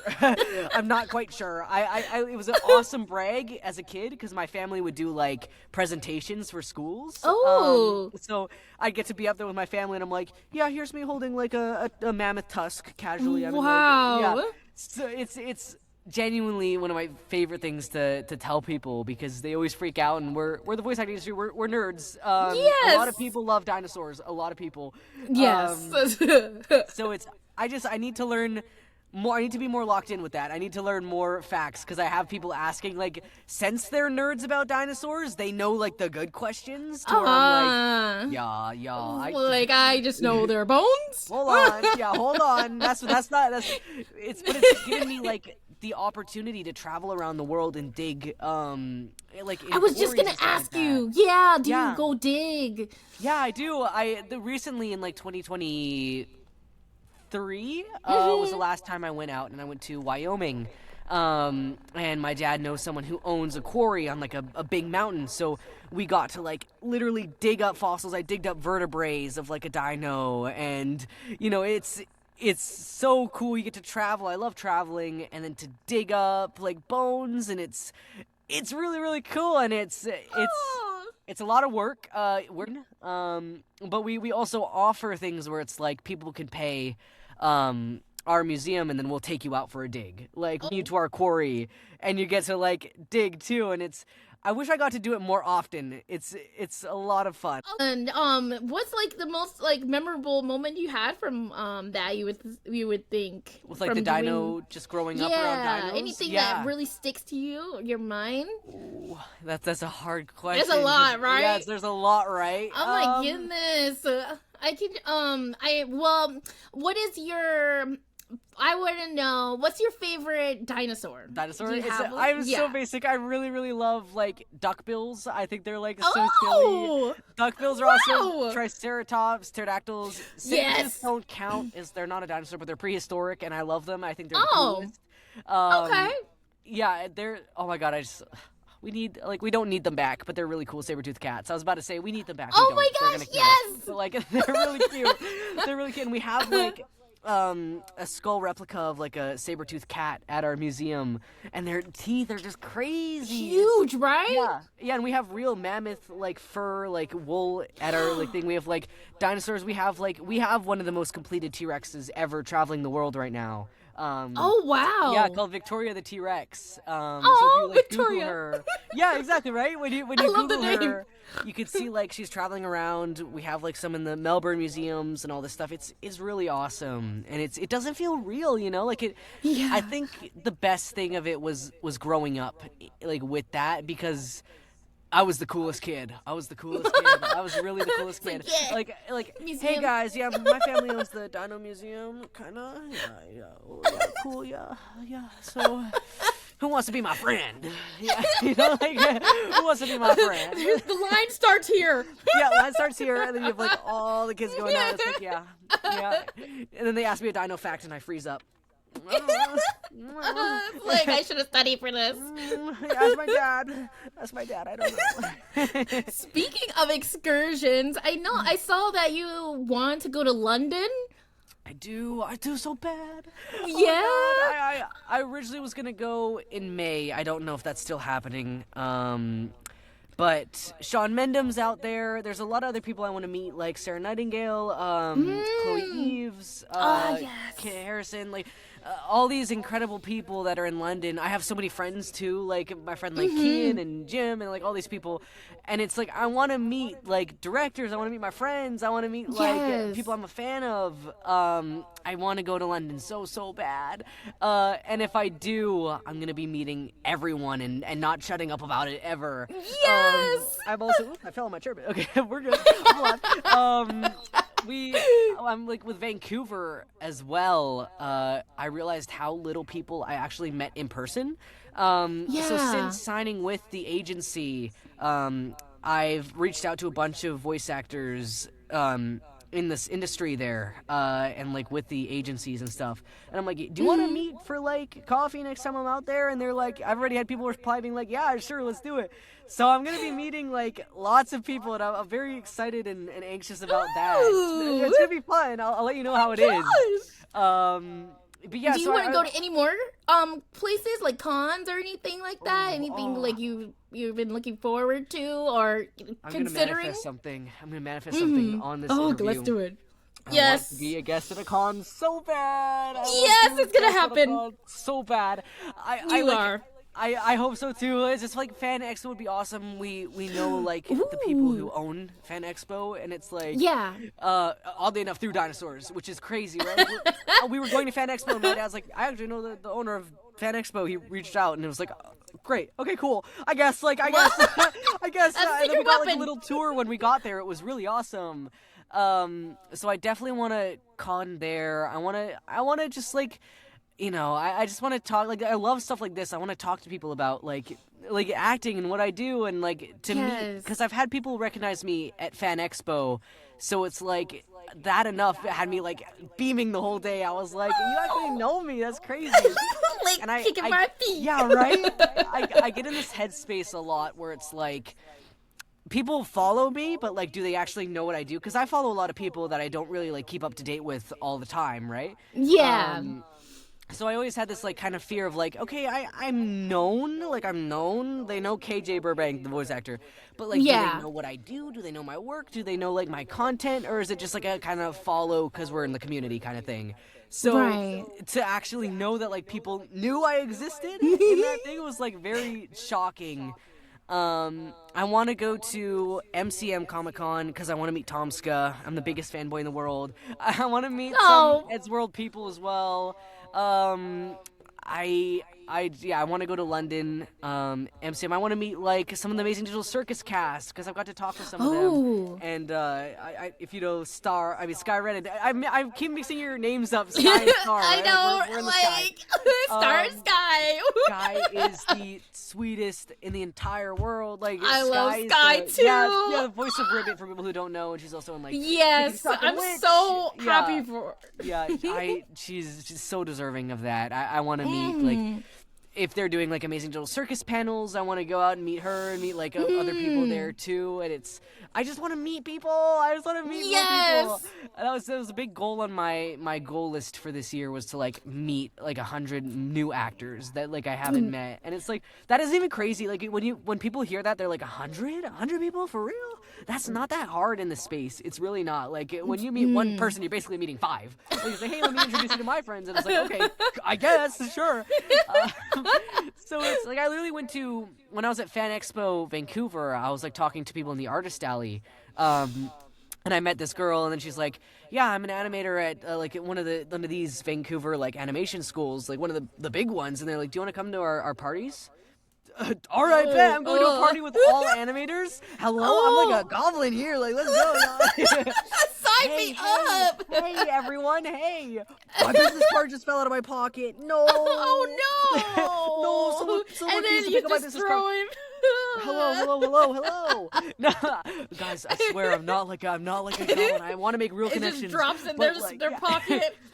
Oh, let me get my phone out and my business card's just right on the screen. Like, what time is it? I can't read the time. I would genuinely just be like offered that alone as being like, do you want to pull up to our like animation parties? I don't even animate. What do you mean? Sure, yeah. For sure, I guess. Yeah, so it's you meet so many people just from meeting one person. I showed them my Instagram and they're like, yeah, you're cool, you want to come? Yeah, bet, let's do it. And it's like, that was a good animation school too. That's like wow. Oh my gosh, it's one of the best. It's like Sekina or something like that in Vancouver. Woo. And this they're good. So I was like beaming the whole time. Yeah, you meet so many people, and I just want to go to. If I have the chance to go to a con, I'm gonna go. Like, I'm gonna go. Kind of thing. I hope to meet you at one. Yes. I would love that. Yes. Oh my gosh. Oh my gosh. I want to do a Bang Zoom audition sometime too. Everyone's been doing it. Yes. I just want to do it. I just want to say I did it, right? Because it's like everyone's done it, right? Everyone's done it, so I need to say I've done it. It's so amazing. Yeah. Once you get off stage, you're gonna be like, I can't believe I did it, but I'm glad I did right? it. Like, it's oh god. Oh god. And it's like MomoCon. That's another con I want to go to. Oh, because yeah. There's lots of like creators there as well, and it's like I'm weirdly connected with like the creators in the indie space. I think it's because I make the animated skits. Yeah. Like, I've got invited to like these servers with just a bunch of animators, and it's like, yo, I guess we're all gonna meet and stuff like that. And they're all like, we're gonna meet us in LA, and it's like, guys, no. Yeah, like, wait. Oh no, I missed wait the for thing. me. Maybe. Oops. Okay, we're good. We're good. I rubbed Not my the eyes. star. No. And then I start disappearing. Yeah. Like, No. Oh my god, I just killed Star. It struck the Oh my god. You scream. That was so good. But yeah, so I definitely want to go to as many cons as possible. If you want to see me at a con, people watching. Yeah, invite KJ. Yeah, recommend me to your local convention if it's not in America or US. Yeah. Recommend me to Canadian conventions. Yes. Yeah, I want to so bad. I think that would be awesome. What other goals do you want to hit this year? Oh my gosh, I have the list. Yes, give us the list. I'm gonna give you the that list. way, when you manifest, there's manifesting, and it's actually gonna happen. I mean, it's already gonna happen anyways. That is so but... true. There's been like so many tweets I've made where I've like manifested stuff into existence that. Same. Yeah, I'm it's like, it doesn't work, and then I was like, let Yeah. me try it and see, Yeah, and then it's boom. It's so embarrassing the first time because you're kind of like, okay, I'm low-key like, but closed mouths don't get fed. That's true. It's Exactly. true. You got it. And also, I'm embarrassing myself every day. I'm just gonna do it anyways. Yeah. We're fine. We're good. My goals for 2026 were get accepted to a Canadian agency. Boom. Boom. Go to a convention. Boom. Boom. Okay, no more booms for a long time now. That's it. That's all we got. Reel, yeah. Get a commercial reel. I haven't, Oh. but my agent kind of like made me one where it's like Okay. he had me record some commercial reads and then he just put it on their like database and put it together. So Okay. That works. maybe I don't have to spend that much money. I'm so glad because I don't want to spend money on a commercial reel. Yeah. It's too expensive. They rack up. They do. They genuinely do, and it's like if I don't need it, that's fine. Right. And the only especially reason I when wanted- you like. Yeah. No. You can continue. That's literally we're like here. We're, like, always locked in. seeked. Yeah, Yes. yeah. Like I especially when like you make one and then like you outgrow it and then you have to pay to make another one. Yeah. That happened to me twice and Exactly. it sucks. Yeah, and also like the only reason I wanted a commercial reel was because everyone said you need one for an agency, which like you definitely should. Like 90% of them needed one. But, Yeah. Like, the Red is one of the top ones in Vancouver, and they didn't need a commercial reel, and I was very shocked. I was waiting for him to ask. I was just, waiting like, for him on to the edge. ask. I was like, oh god, but no, they just put it together for you. So, semi boom, we're not sure. Semi-boom. Voice in a project that's union. I really, really want to. Really, really want to. Voice in a game that a family member enjoys. Okay, big manifestation here. Okay. Work with Tomska, Meat Canyon, Marco Carnet, or Jamie R. Those are all animators and content creators. Tomska doesn't animate, but he's a content creator, and I just... Oh my god, please, please, please. He knows who I am. I had a friend go to MCM and he recorded a video saying hi. And he was like, if I have anything, I'll reach out. And I was like, please. Oh my god. That enough? I literally was like running around my room when I got that video. I'm not even kidding, guys. Freaking out, dude. I was freaking out. I'm the biggest fanboy. Tomska, I love you if you're watching. You don't know Tomska, but if you are, I love you so much. You never know. You never know. He might be. Voice act for a Halloween prop or an animatronic. Oh, so I did cool. see that you did your scare actor too. Yeah, I did. That I was did cool. haunted houses growing up. That was like basically all of my life until I was around 12. Cause COVID. No. Then it would have been like 14 or something. It's. I'm not sure, but we did it and we shut down in COVID. And we just didn't start back up again since. So I miss it, but like I definitely want to like be able to voice for a Halloween prop or animatronic. I feel like that would be the coolest thing ever. And then also voice act for a toy, which I don't know how people are voice acting for toys. Genuinely, I don't know if it's an agent thing. I've been meaning to ask my agent because like.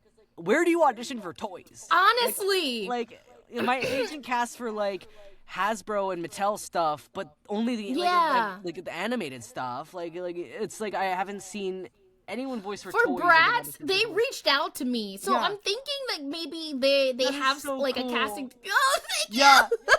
I saw your Bratz. It's like the coolest thing ever, by the way. Like suddenly like a Bratz fanboy.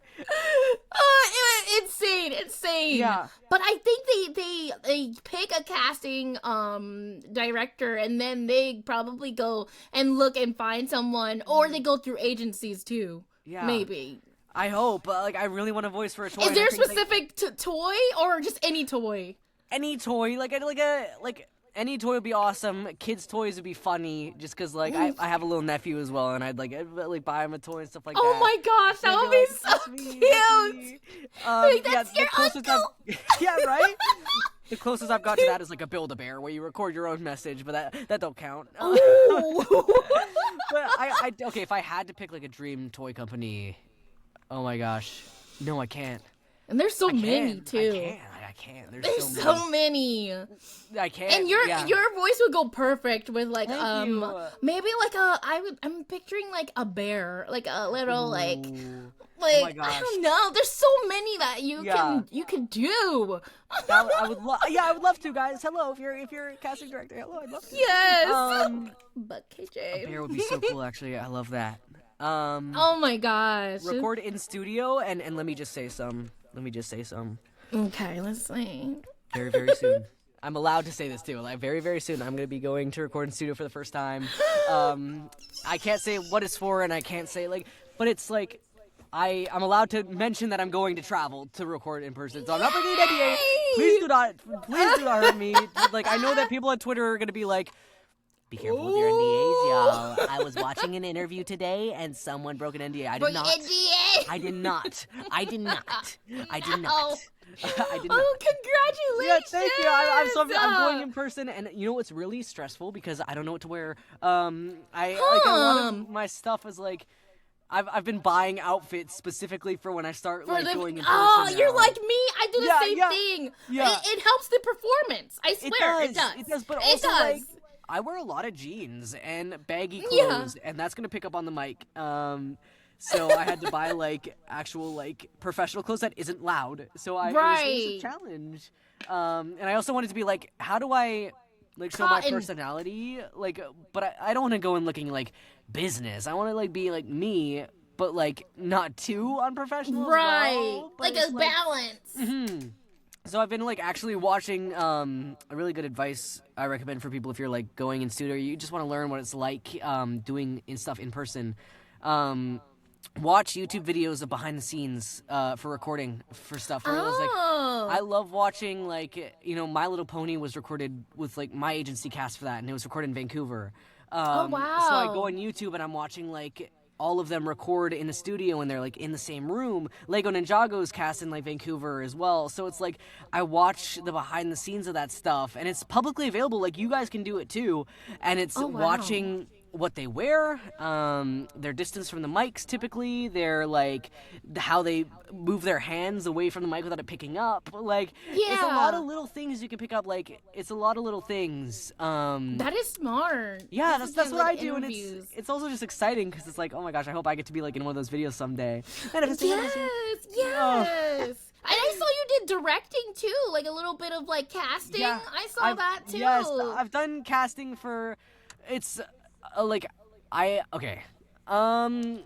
cast. It's my opinions on casting is like I love acting. Casting is a little not my favorite. Yeah. It's a difference. It's a okay, lot.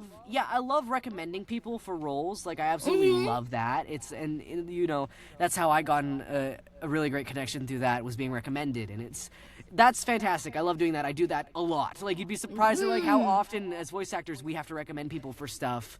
Yes, that's true. Even if the project is done auditions, sometimes they still want recommendations, and it's like, all right, sure. Or they want people to like vet. Like sometimes they send me the auditions, and they're like, do you know any of these people? Can I get your thoughts? And it's like, yeah. So that's also why you should be careful with what you post on like Twitter, social media.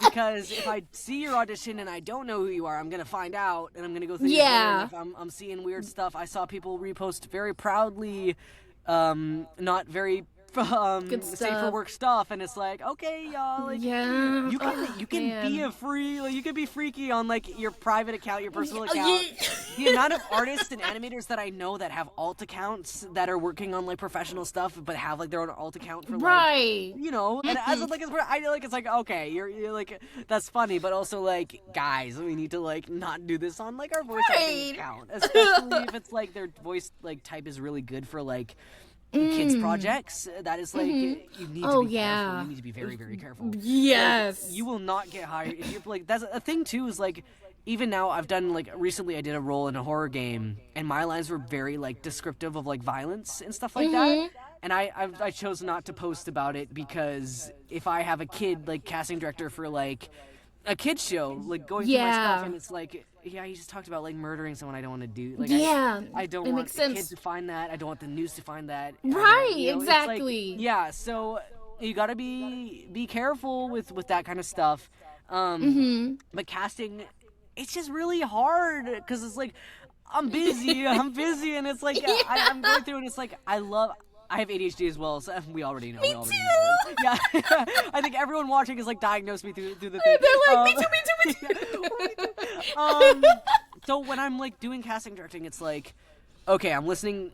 Another thing too, another advice is like a lot of people do the exact same read. A lot of people, and it's great how connected we are with our minds and like how we perceive writing. But Right. like, it is very important that you change it up. And I got that advice a lot from like casting directors and like coaches when I was learning.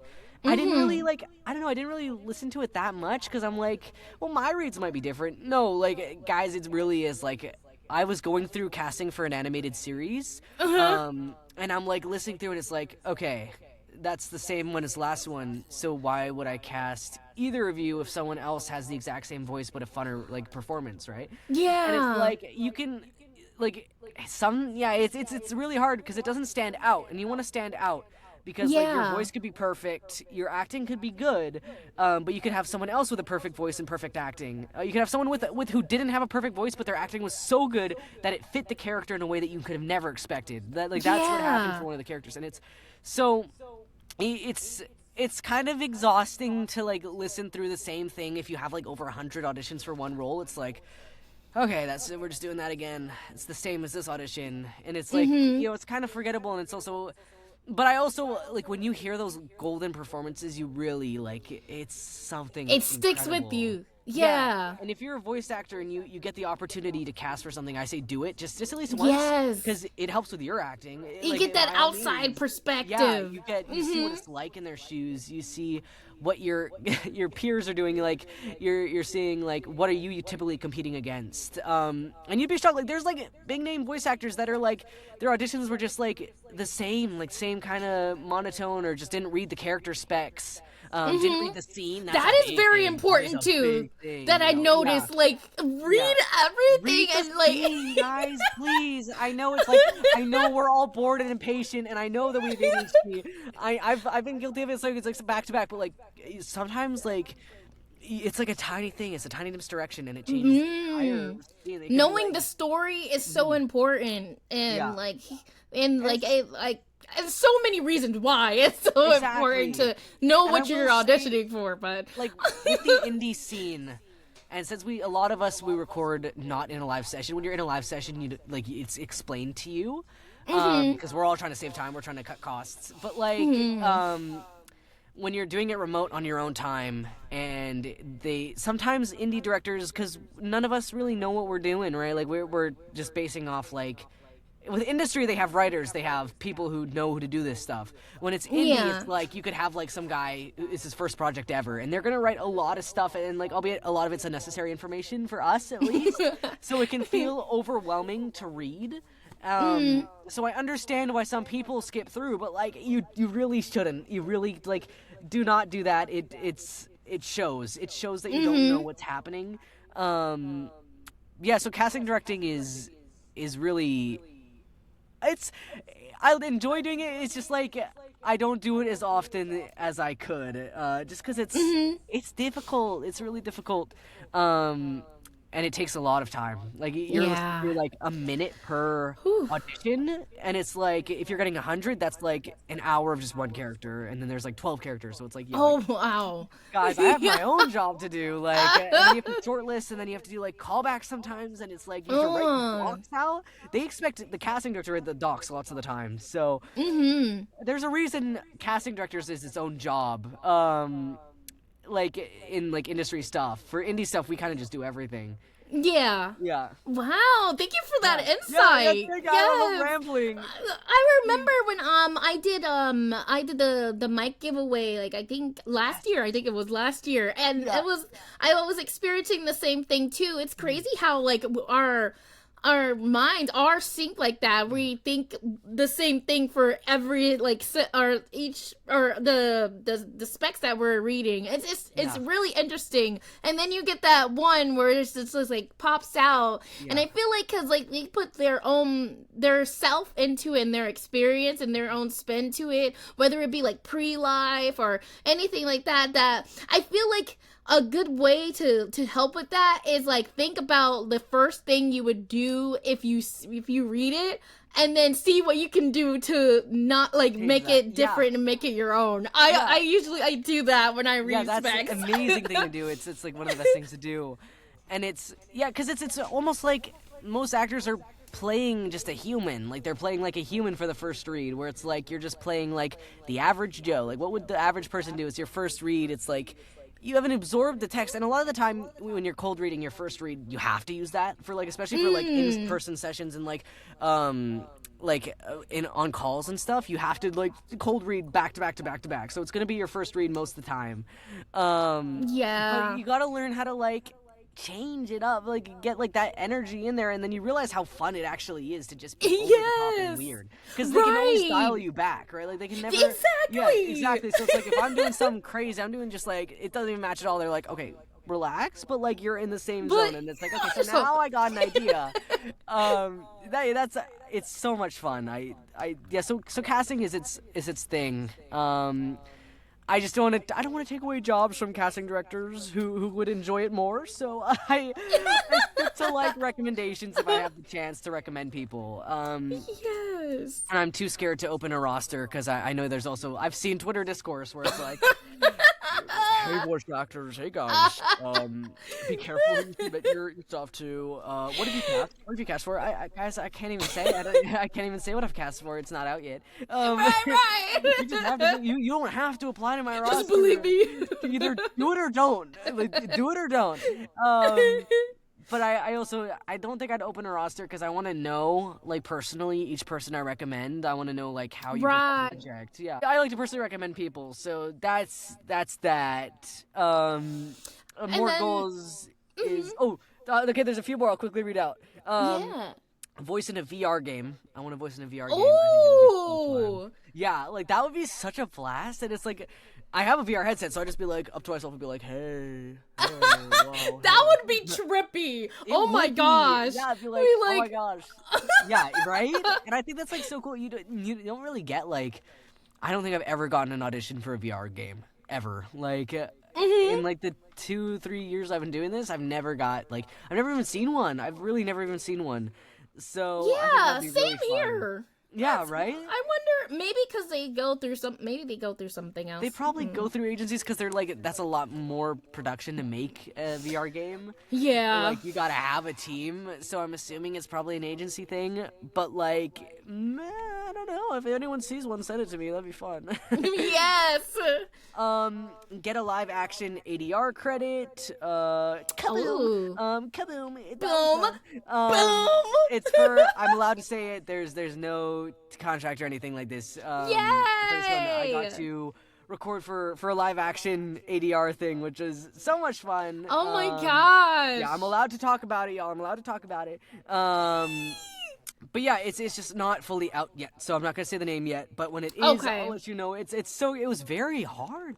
You know, like it was Yeah. very hard. I've done That's on anime another dubbing level. warm-ups. Yeah, I've done anime dubbing Yes. warm-ups. I've done anime dubbing auditions and like workshops and stuff. And it's like that is so much different. You gotta like, bro, you gotta look at their lips. You gotta replicate Exactly, it. too. Why are we talking like Yes. this? Why are we chewing? How am I supposed to do this, y'all? Like, how Yes. he's panting? You gotta pant to their neck, like their movement of their neck. It's Yeah, like, oh my gosh, yes. animation's so much easier because they It's just so don't- much hard. And yeah, when animation they talk, needs like just the anime mouth. is literally they're like they don't want to spend money on animating lip sync. They're just going.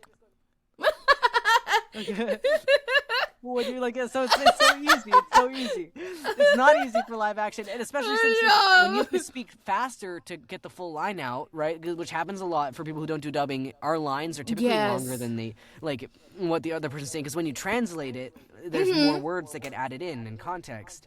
And even animation, like what animation dubbing is hard. Well, yeah. Like It's all like everyone knows we've done it, but like for like 3D animation, it's you like still like they still have lips and like they still have like in cartoons and stuff. They still have lips and it's the timing and it's really hard Yeah. to balance everything. So live action's a whole new level. It's a whole new like a challenge to do that. But dang, it was fun though, because you really learn where it's like. You never really have to replicate what they're doing with their lips, like when it's just like a cartoon. But when it's a person, you're learning more acting stuff through doing it. That was a lot of fun. And then I have a few more, and then I'll finally be done this list. I have and/or meet 100 new voice actors. I was telling you about that. yes, on the progress another to manifest that. one. Voice act in any capacity for a dream indie studio like Glitch, Chocolate Chip Animation Studios, Pymations, please. Yes, B204 Pymations! Animation or Ed's World. Like, oh my god, Ooh. if I ever got the chance to like voice on Ed's World. The thing is, I was trying to get Matt Yeah. on for like cut it out, but he's just so busy and stuff. I'm still trying. Yeah. I want to be on Ed's World so bad. Anything, even just like 1 second, because I grew up watching that kind of show, and it was like what introduced me to indie animation as a whole.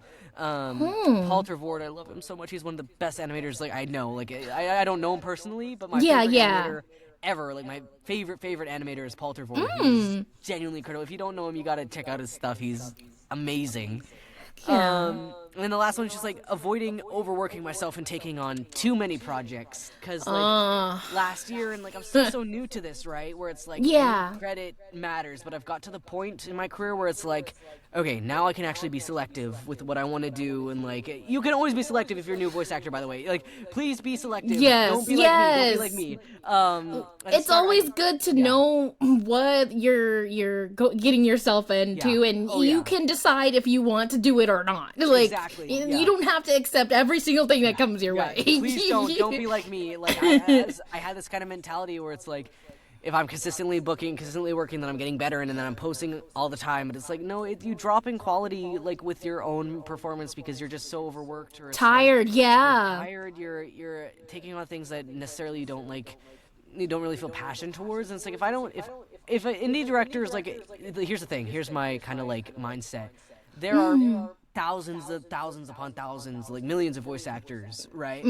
So if a director's coming to you specifically, and like out of this whole world is coming to you, and then you don't know each other personally, like it's a big thing of trust, and it's also like an honor. It's a huge honor, right? And it's like you chose me out of anyone. So if I'm not feeling the same passion and I can't bring what I know you need and deserve to your project, then I don't want to take that away from you, because it's not right to the director, it's not right to anyone who worked on the production. If I can't like give my love into the project, then it's not fair. So I want to do stuff that like I firmly believe in and that I really have a connection to or passion to. And that really rebuilds your love with acting. And it makes it even like the performance better when you actually like.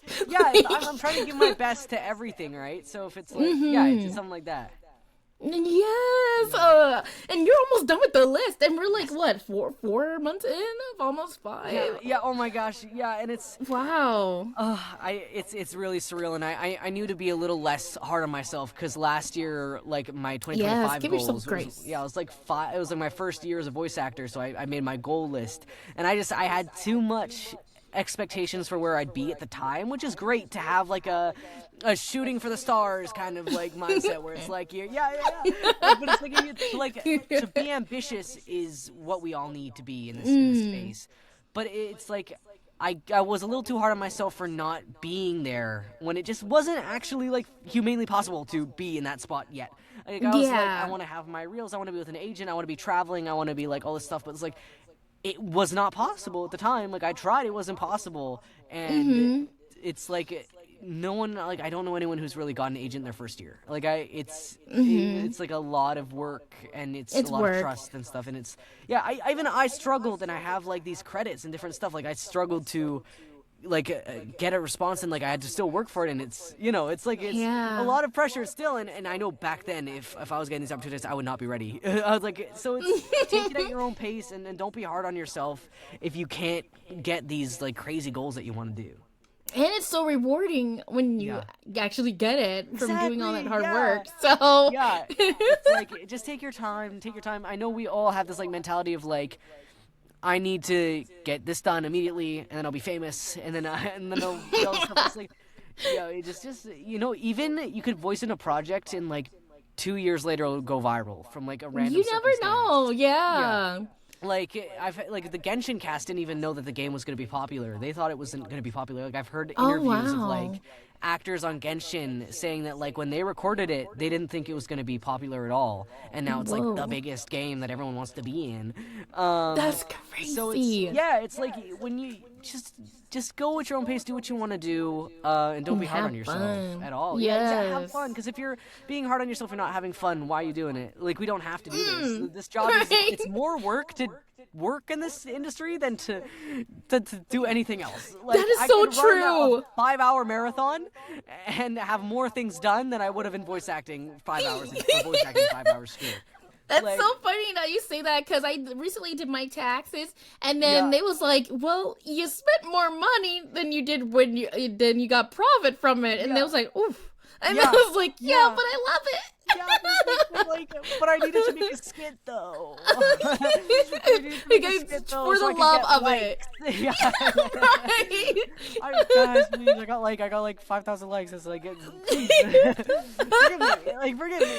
Yeah, none of us are really making money. None of us are really making money. And we're the happiest we could be without and we're happy about it, right? Like, yes. We're crazy. You're crazy. After enough time, you stop caring about money and you go crazy. Right. Who needs money anyways? I don't need dinner. I'll survive on air. Yeah. This $10 an hour is gonna do me good. We're managing, right? We're managing. Yes. Be selective and do paid projects is another thing for me. Yes. Unpaid. I is a lot of a transitioned gamble. last year to that, like just straight pay projects. But I'll selective with like unpaid. Like if I see like they're really dedicated and it looks really put together, then that's different. But I've been mostly going towards paid because I'm trying to like get to that point where it's like I actually want lunch next week. Right. Right. Like and the thing is, especially like if I'm traveling to Vancouver back and forth for like recording in person, that's money. I need to start. Yeah, it's like I'll be making money from the voice acting I do in Vancouver, but like to get there in the first place, I need to have stuff set aside. So I've set like emergency money for like. You know what's crazy? I don't have emergency money in case like I go homeless, but I have emergency money for voice acting in case I can't travel to Vancouver. Like I'm such a mess. Like I'm such a mess. I will be homeless and I'll be like, okay, I have like enough to travel to Vancouver now. That is enough to me. go to Comic-Con.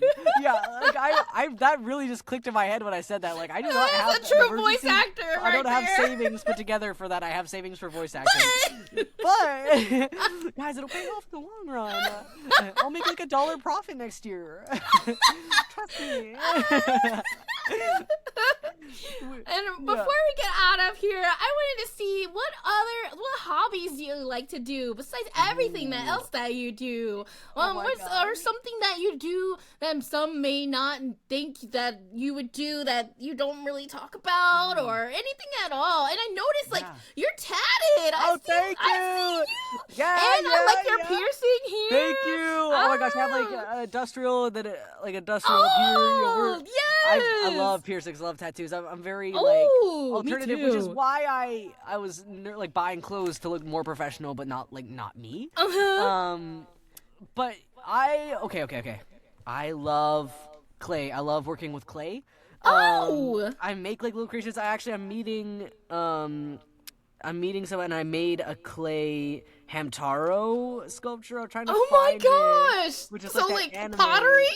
Like it's like air dry clay and like stuff like that. It's so hard to see, but it's so. Oh my that's not gosh, gonna that's show so well, cute. There we go. That is so freaking cute. Yeah, and I've made clay stuff for my agent actually. I made a container and then he cast for like My Little Pony, Sonic, and like Lego Ninjago and all this stuff. So I made like a container, and then when you open the container, it shows like the characters that he's cast for inside it, made of clay. That is so creative. Yeah. So I love making clay. I've always loved making clay. Like I learned in middle school, we had like a curricular program where we worked with clay. Which introduced my love to it. And I've made like change holders, like ring holders, like incense holders, all this stuff, and it's like it's so fun, right? Because it's like we need an escape. Like it's so easy to only talk voice acting when you're a voice actor, because like it's a crazy job we're doing. We're nuts, and it's all we do. It's really all we do a lot of the time. Where it's like we're either answering emails or we're working in a studio. Or we're doing stuff. We're thinking about what we're gonna do next. We're studying for a role. So you got to find an escape, and I find that through. Either like I love watching movies, I love making like clay stuff, I like to doodle. I don't do it like that much, but I doodle like all the time when I'm like bored or studying or something like that. I play a lot of games. I love Overwatch. I love Minecraft. Okay. I'm in an Overwatch phase right now. I've been like playing Overwatch with friends a lot. oh my gosh, what else do I do? I also feel like it enhances like voice acting in general when you have like a life outside of voice acting. Yeah, like it really it's does. not fully in like, Yeah. and then it'll like make you a better voice actor because like you does. doing other stuff. Yeah, I know this sounds like crazy to like people watching this. I don't know if this is like a normal thought, but like when I was looking for jobs, I specifically was looking for a job to like survive but also make money towards voice acting. But I was like, okay, what job would I meet the most interesting people that I can study while at work? So I work. That was me. Yeah. Oh Okay. my Yes, we are so brain. So like really everything is tied to voice acting. I work at a skate shop part time. And like that was such a goal, like such a good decision because like I did the same thing. Yeah. Oh my gosh. It's so smart. Like it's like It's such a smart idea, yeah, right? studying people and then it's like you're interesting. Every kind of thing. personality, I'll be like, Yeah. oh, that would be good for a character like this. Let me store that in my head. Yes. And then it would help you get out of your comfort zone too. Yeah. So like, I was very shy and like it was hard for me to start talking to people. So as a front desk receptionist, I had to make myself talk to people. Yeah. And then on top of that, like that is crazy. Yeah, You're the exactly. first person that's ever said that I'm too. so glad because I thought I was crazy. Like the way I was talking about it, right? I was Maybe like, okay, we're on the so same link to crazy. Yeah, we're nuts, and it's like so what I do Everything is is connected to it. It is. It's all connected. So it's like you gotta find a way to make it escape, even though it is connected.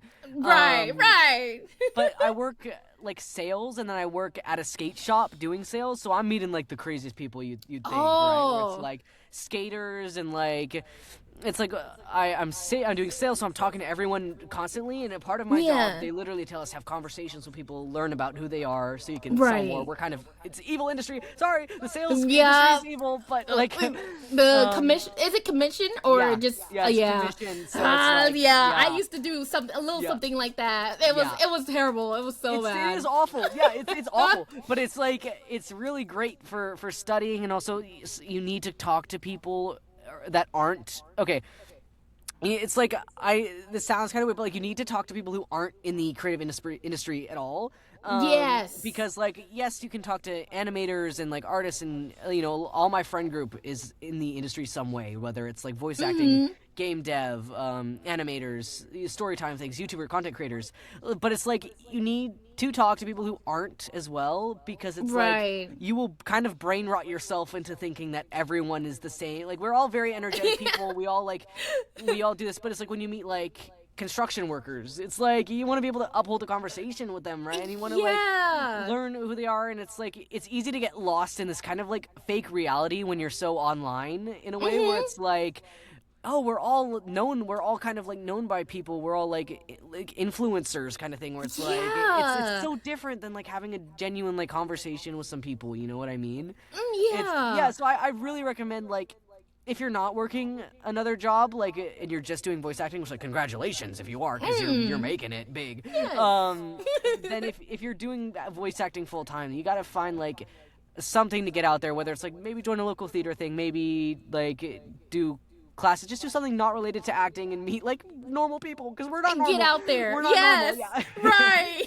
Yeah, we are crazy people, just like all linked together through the world. So it's you gotta I really recommend meeting like it sounds weird saying average people, but it's like non-creative people.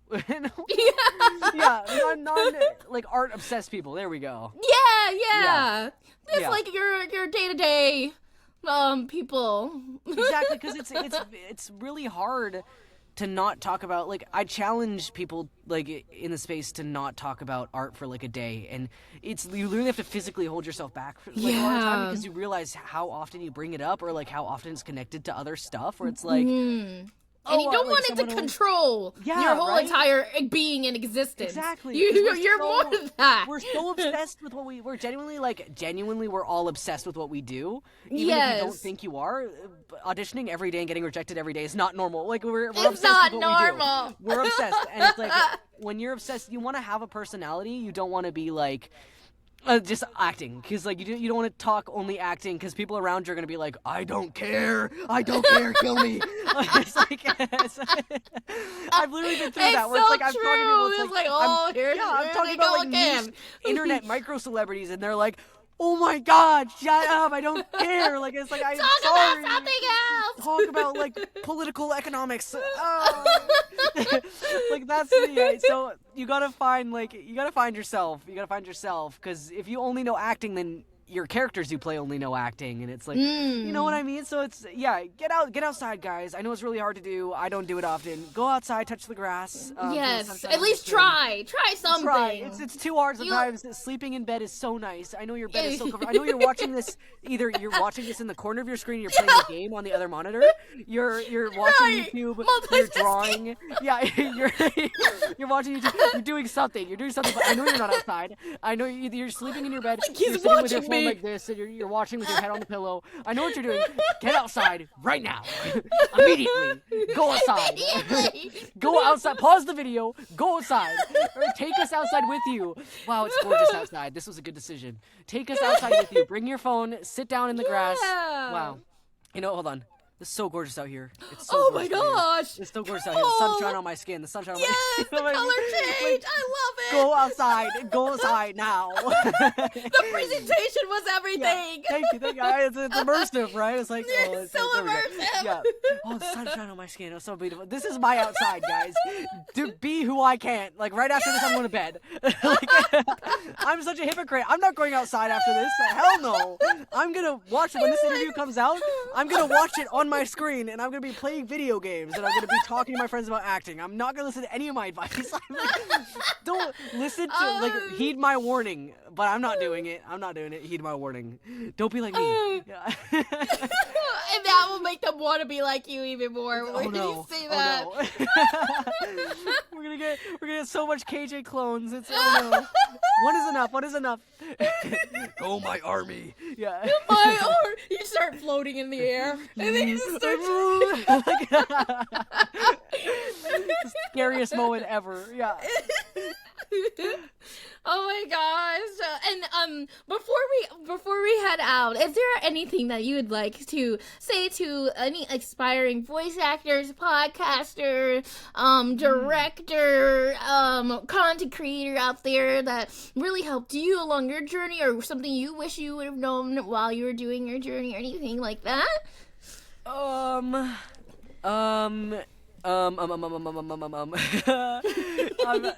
That's such a good question, and it's so hard because I'm not really someone you should listen to advice from. But something that I'm gonna do it in little categories. Anything that you think you dang, I wish I would have known that, or oh, that would have helped if I knew that beforehand, or that would have been helpful for me. Yeah. I'll put this in sections, okay? All right. Raise your hand when it gets to you. We got thumbnails. Voice actors. Okay. Voice actors, listen to my warning about social media posting. Voice actors, take workshops, take classes, as many as you can, because again, that's how I met Patty and all these amazing people I've met. Genuinely, it's been a career-changing thing, is taking workshops, meeting people. If you're a faceless voice actor, I definitely listen, and if you're a commenter, give your opinions on what we were talking about, or message me, and just be like, hey, I'm a voice actor, because it's definitely interesting thing there. Go outside, like I said. Get the job, like I said. Get a job, people. Get a job. Don't rush your career. Again, it's a lot of the stuff I said is what I believe for the voice actors. It's don't rush your career is the biggest one, because even though I got told that by a lot of people saying don't rush your career, it'll be slow. I was like, yeah, okay. I you do it now. No, it's gonna take longer than you realize. These 2 years have flown by. Genuinely, I feel like I started voice acting yesterday. It's so insane, and so that's my voice actors little warm up thing.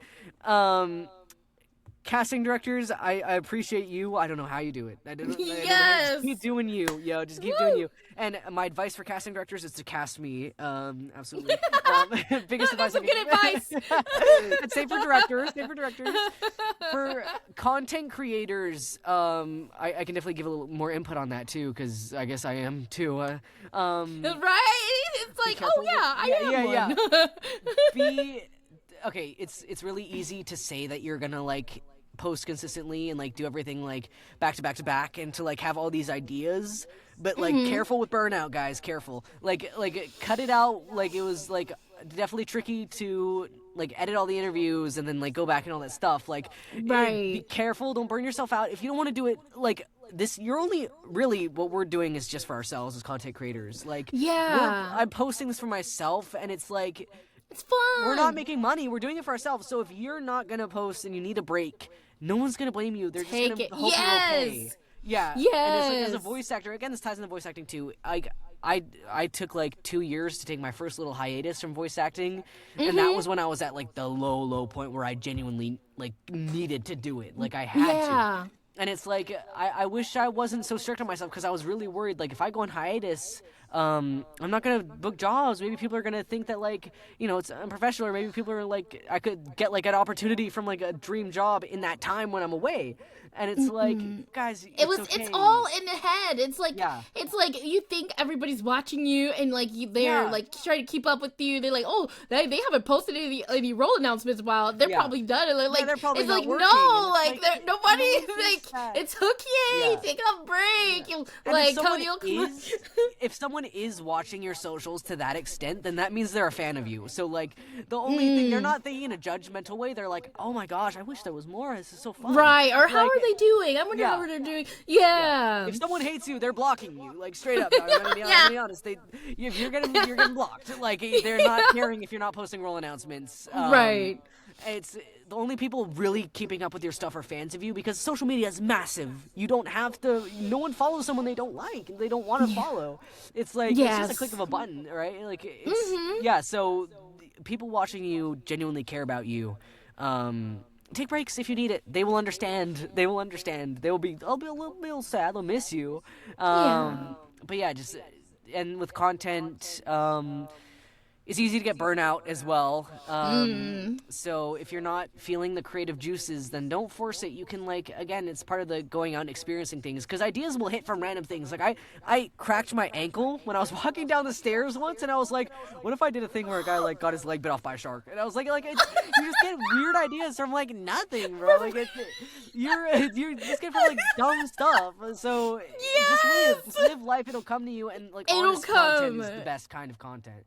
Like that's why I have stuff coming up, but like I'm not posting stuff that I don't want to right now. You know, it's because you want to love what you do. We're doing it for ourselves. Yeah, that's my advice for those people. Cosplayers, keep doing it more. Yes, more. Who else am I missing? Who else can I give advice to? Retail workers, I'm sorry. Especially around the holidays.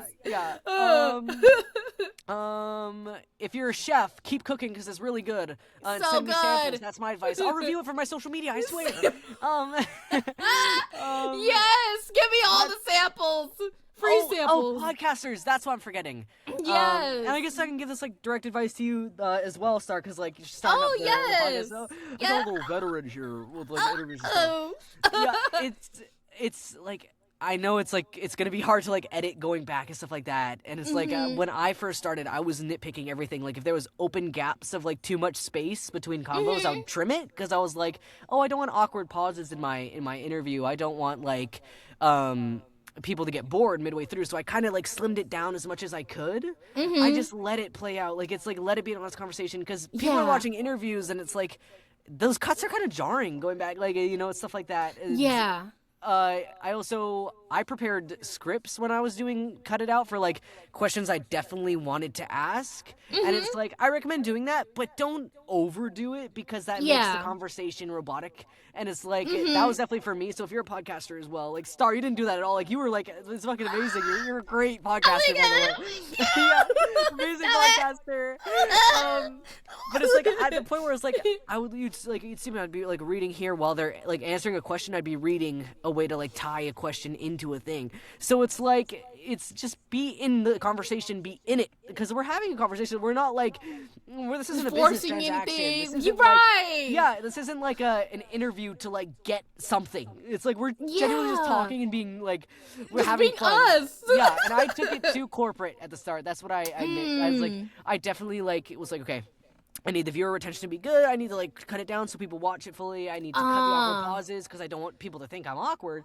And then I also like prepared all the questions. I'd watch every single video of the guest I was having on, and some of these people have been posting for years and years and years. I didn't want to be like, and I also would like, there was invite people that you genuinely enjoy, even if they're not like clout, like don't have clout or like internet popularity kind of thing, where it's like, because if you're inviting guests on just because they have the big following and you're not actually like a fan of their work or interested in what they do, why are you interviewing them? Why? That part. Like, basically, like Star. It's inauthentic.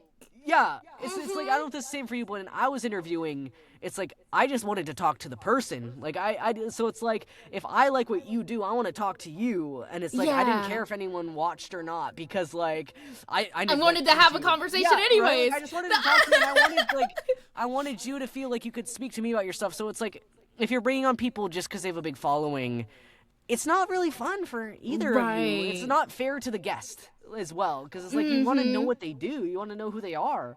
It's not like you don't like you're getting something out of it or anything like that. Like like exactly, that's just, what it is. Yeah. Yeah. Right. Like I don't know. Like I get what you're saying completely. Yeah. Yeah. And if you have ever any questions about like podcasting interview, I'll do my best to answer, because I've done like a handful of them, and I've gone through the ups and lows of like accidentally content corrupting and stuff like that. So it's like, you know, it might happen someday. Be careful. Be warned. But have fun. I've loved it so far. Like watching your stuff. So thank you so much. Yeah, I'm so excited to be on here. Thank you for having me. By the way, thank you for coming.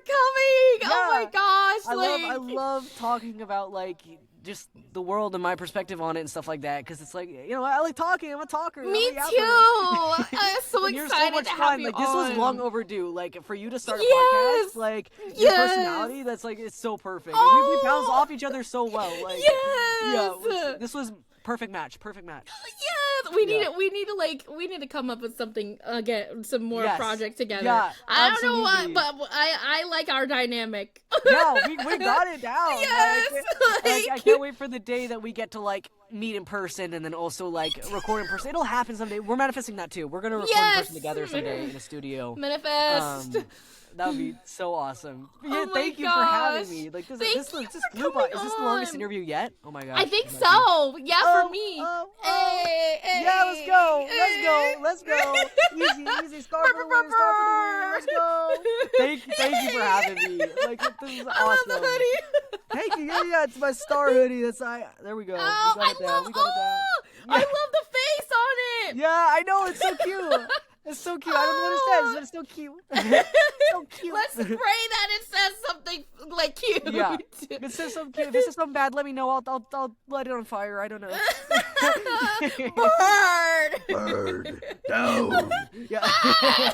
No. I'm gonna get canceled on Twitter. Voice actors, PSA. Read what your hoodies are saying before you wear them. Read it. I did it again. Oh my gosh, I cannot wait to like do another project with you and just like scream together. Yes, like just do something crazy emotional. Like yeah, we be screaming. We be screaming, and something's coming up soon. It's just animation takes a long time. Yeah. And stuff like that. But yeah, some magical's coming. Yeah. Oh my gosh! Well, thank you so much for coming on, KJ. Yeah. This has been so awesome. Like, Of oh my course, gosh. yeah, I'm thank like, you for having me. my face hurts from smiling I know, so right? much. Ouch, and ouch. like, I'm supposed to be. Oh, I was meant to come in here all mysterious and ominous. Yeah, let's pretend like you were mysterious the whole time. Yeah, I should have. Okay, so next interview I do, I'll act super mysterious and evil. Yes. I don't want anyone to have a clear perception of who I am. So, I'm an enigma. No one knows who I am. Thank you for inviting me to your interview. This is something I dabble in. Yeah. I'll start. I'll have like the lights off. Thank you for having me in your interview today. Set the ambiance. Yeah. I'll have like an evil orb that I ponder the whole interview. I'm getting my answer.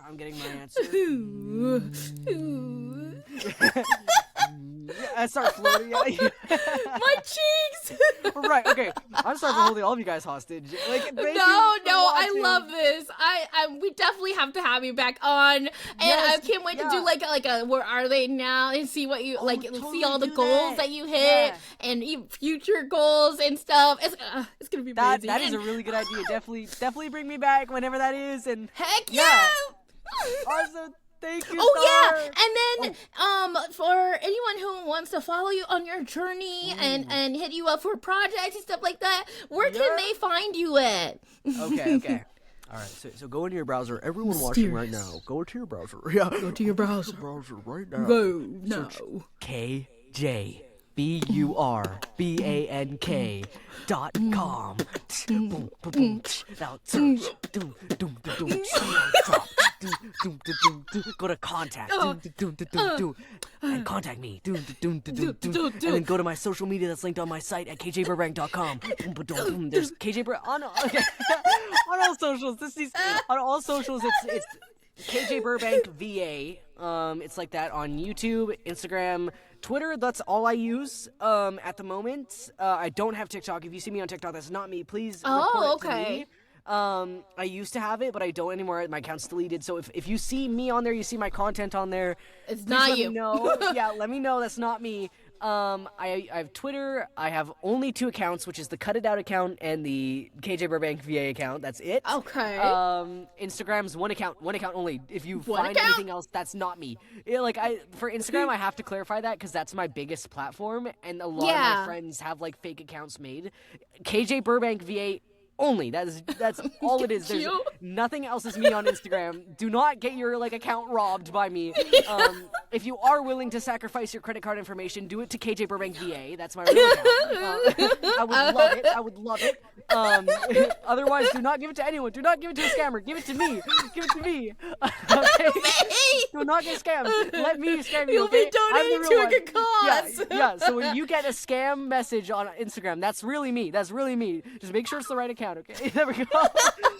And other than that, I have Blue Sky, but I don't use Blue Sky. Don't follow me on Blue Sky, guys. I don't use it. Yeah, I did a little bit, but I stopped too. I did it because I I keep telling followed the myself trend. I need to. I Yeah. follow the trend. Everyone's like, we're leaving Twitter now, and I'm like, I guess. And I posted on it twice, and I'm like, this is just too much. Yeah, It's a lot. It's handling socials is a lot of work.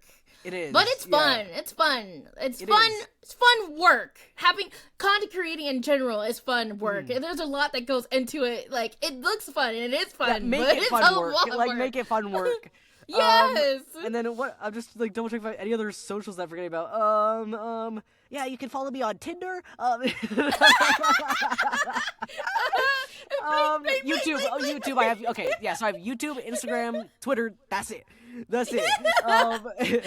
love Please it. do not actually find anything else of mine. Yeah. They're just gonna go on Tinder where is he? Right. Where is she? Yeah. I'm the director of Disney, and I need to meet him so I can kill him now. You won't leave me I'm alone. on nothing else. If you do find me on Tinder, please let me know, because that's weirdly concerning. Because I don't think anyone should, especially if you're not from where I am. If you're from LA and you see me on Tinder, do not add me back. Do not. That's not me. Not me. And let me know, please. That is terrifying. No one's using me as their Tinder profile. This is not something we have to worry about. We're safe. If you want to make a Tinder account of mine, okay. Forward all the contact info you get. Forward all your likes you get, and send them to me. We'll make a collab. Yeah. How do we get here? Like, how do we? Oh my god, I fell again. How do we get here? Oh, I can't. I'm screaming. You're so funny. You need to be a stand-up comedian. Yeah, thank you. Yeah, I also do that. No, it's terrifying. But yes. Thank you for having me. Oh, of course. And thank you guys for listening and watching. We really hope you enjoyed the episode. And if you did, give us a 5-star rating. And wherever you listen to podcasts, as Dweeb City with 2 Y's. You can also see the full video on YouTube as well. And you can follow me and KJ on our journeys. And I'll put the links on that below as well. Thank you guys. Yay! Chasing our dreams. All your thoughts. Hey. If you watch this far, you're actually awesome. That is so cool. What should we do? What should we do? If you made it this far, if you made it this far, I don't even know. Write down your favorite food or something. Write down your favorite food, and if you saw me on Twitter, I mean on Tinder. If you saw me on Tinder, write down I want to be scammed, and then comment that below, and I'll reply and I'll like your comment. Thank you, guys. I'll see you in the next one. Bye-bye. Peace.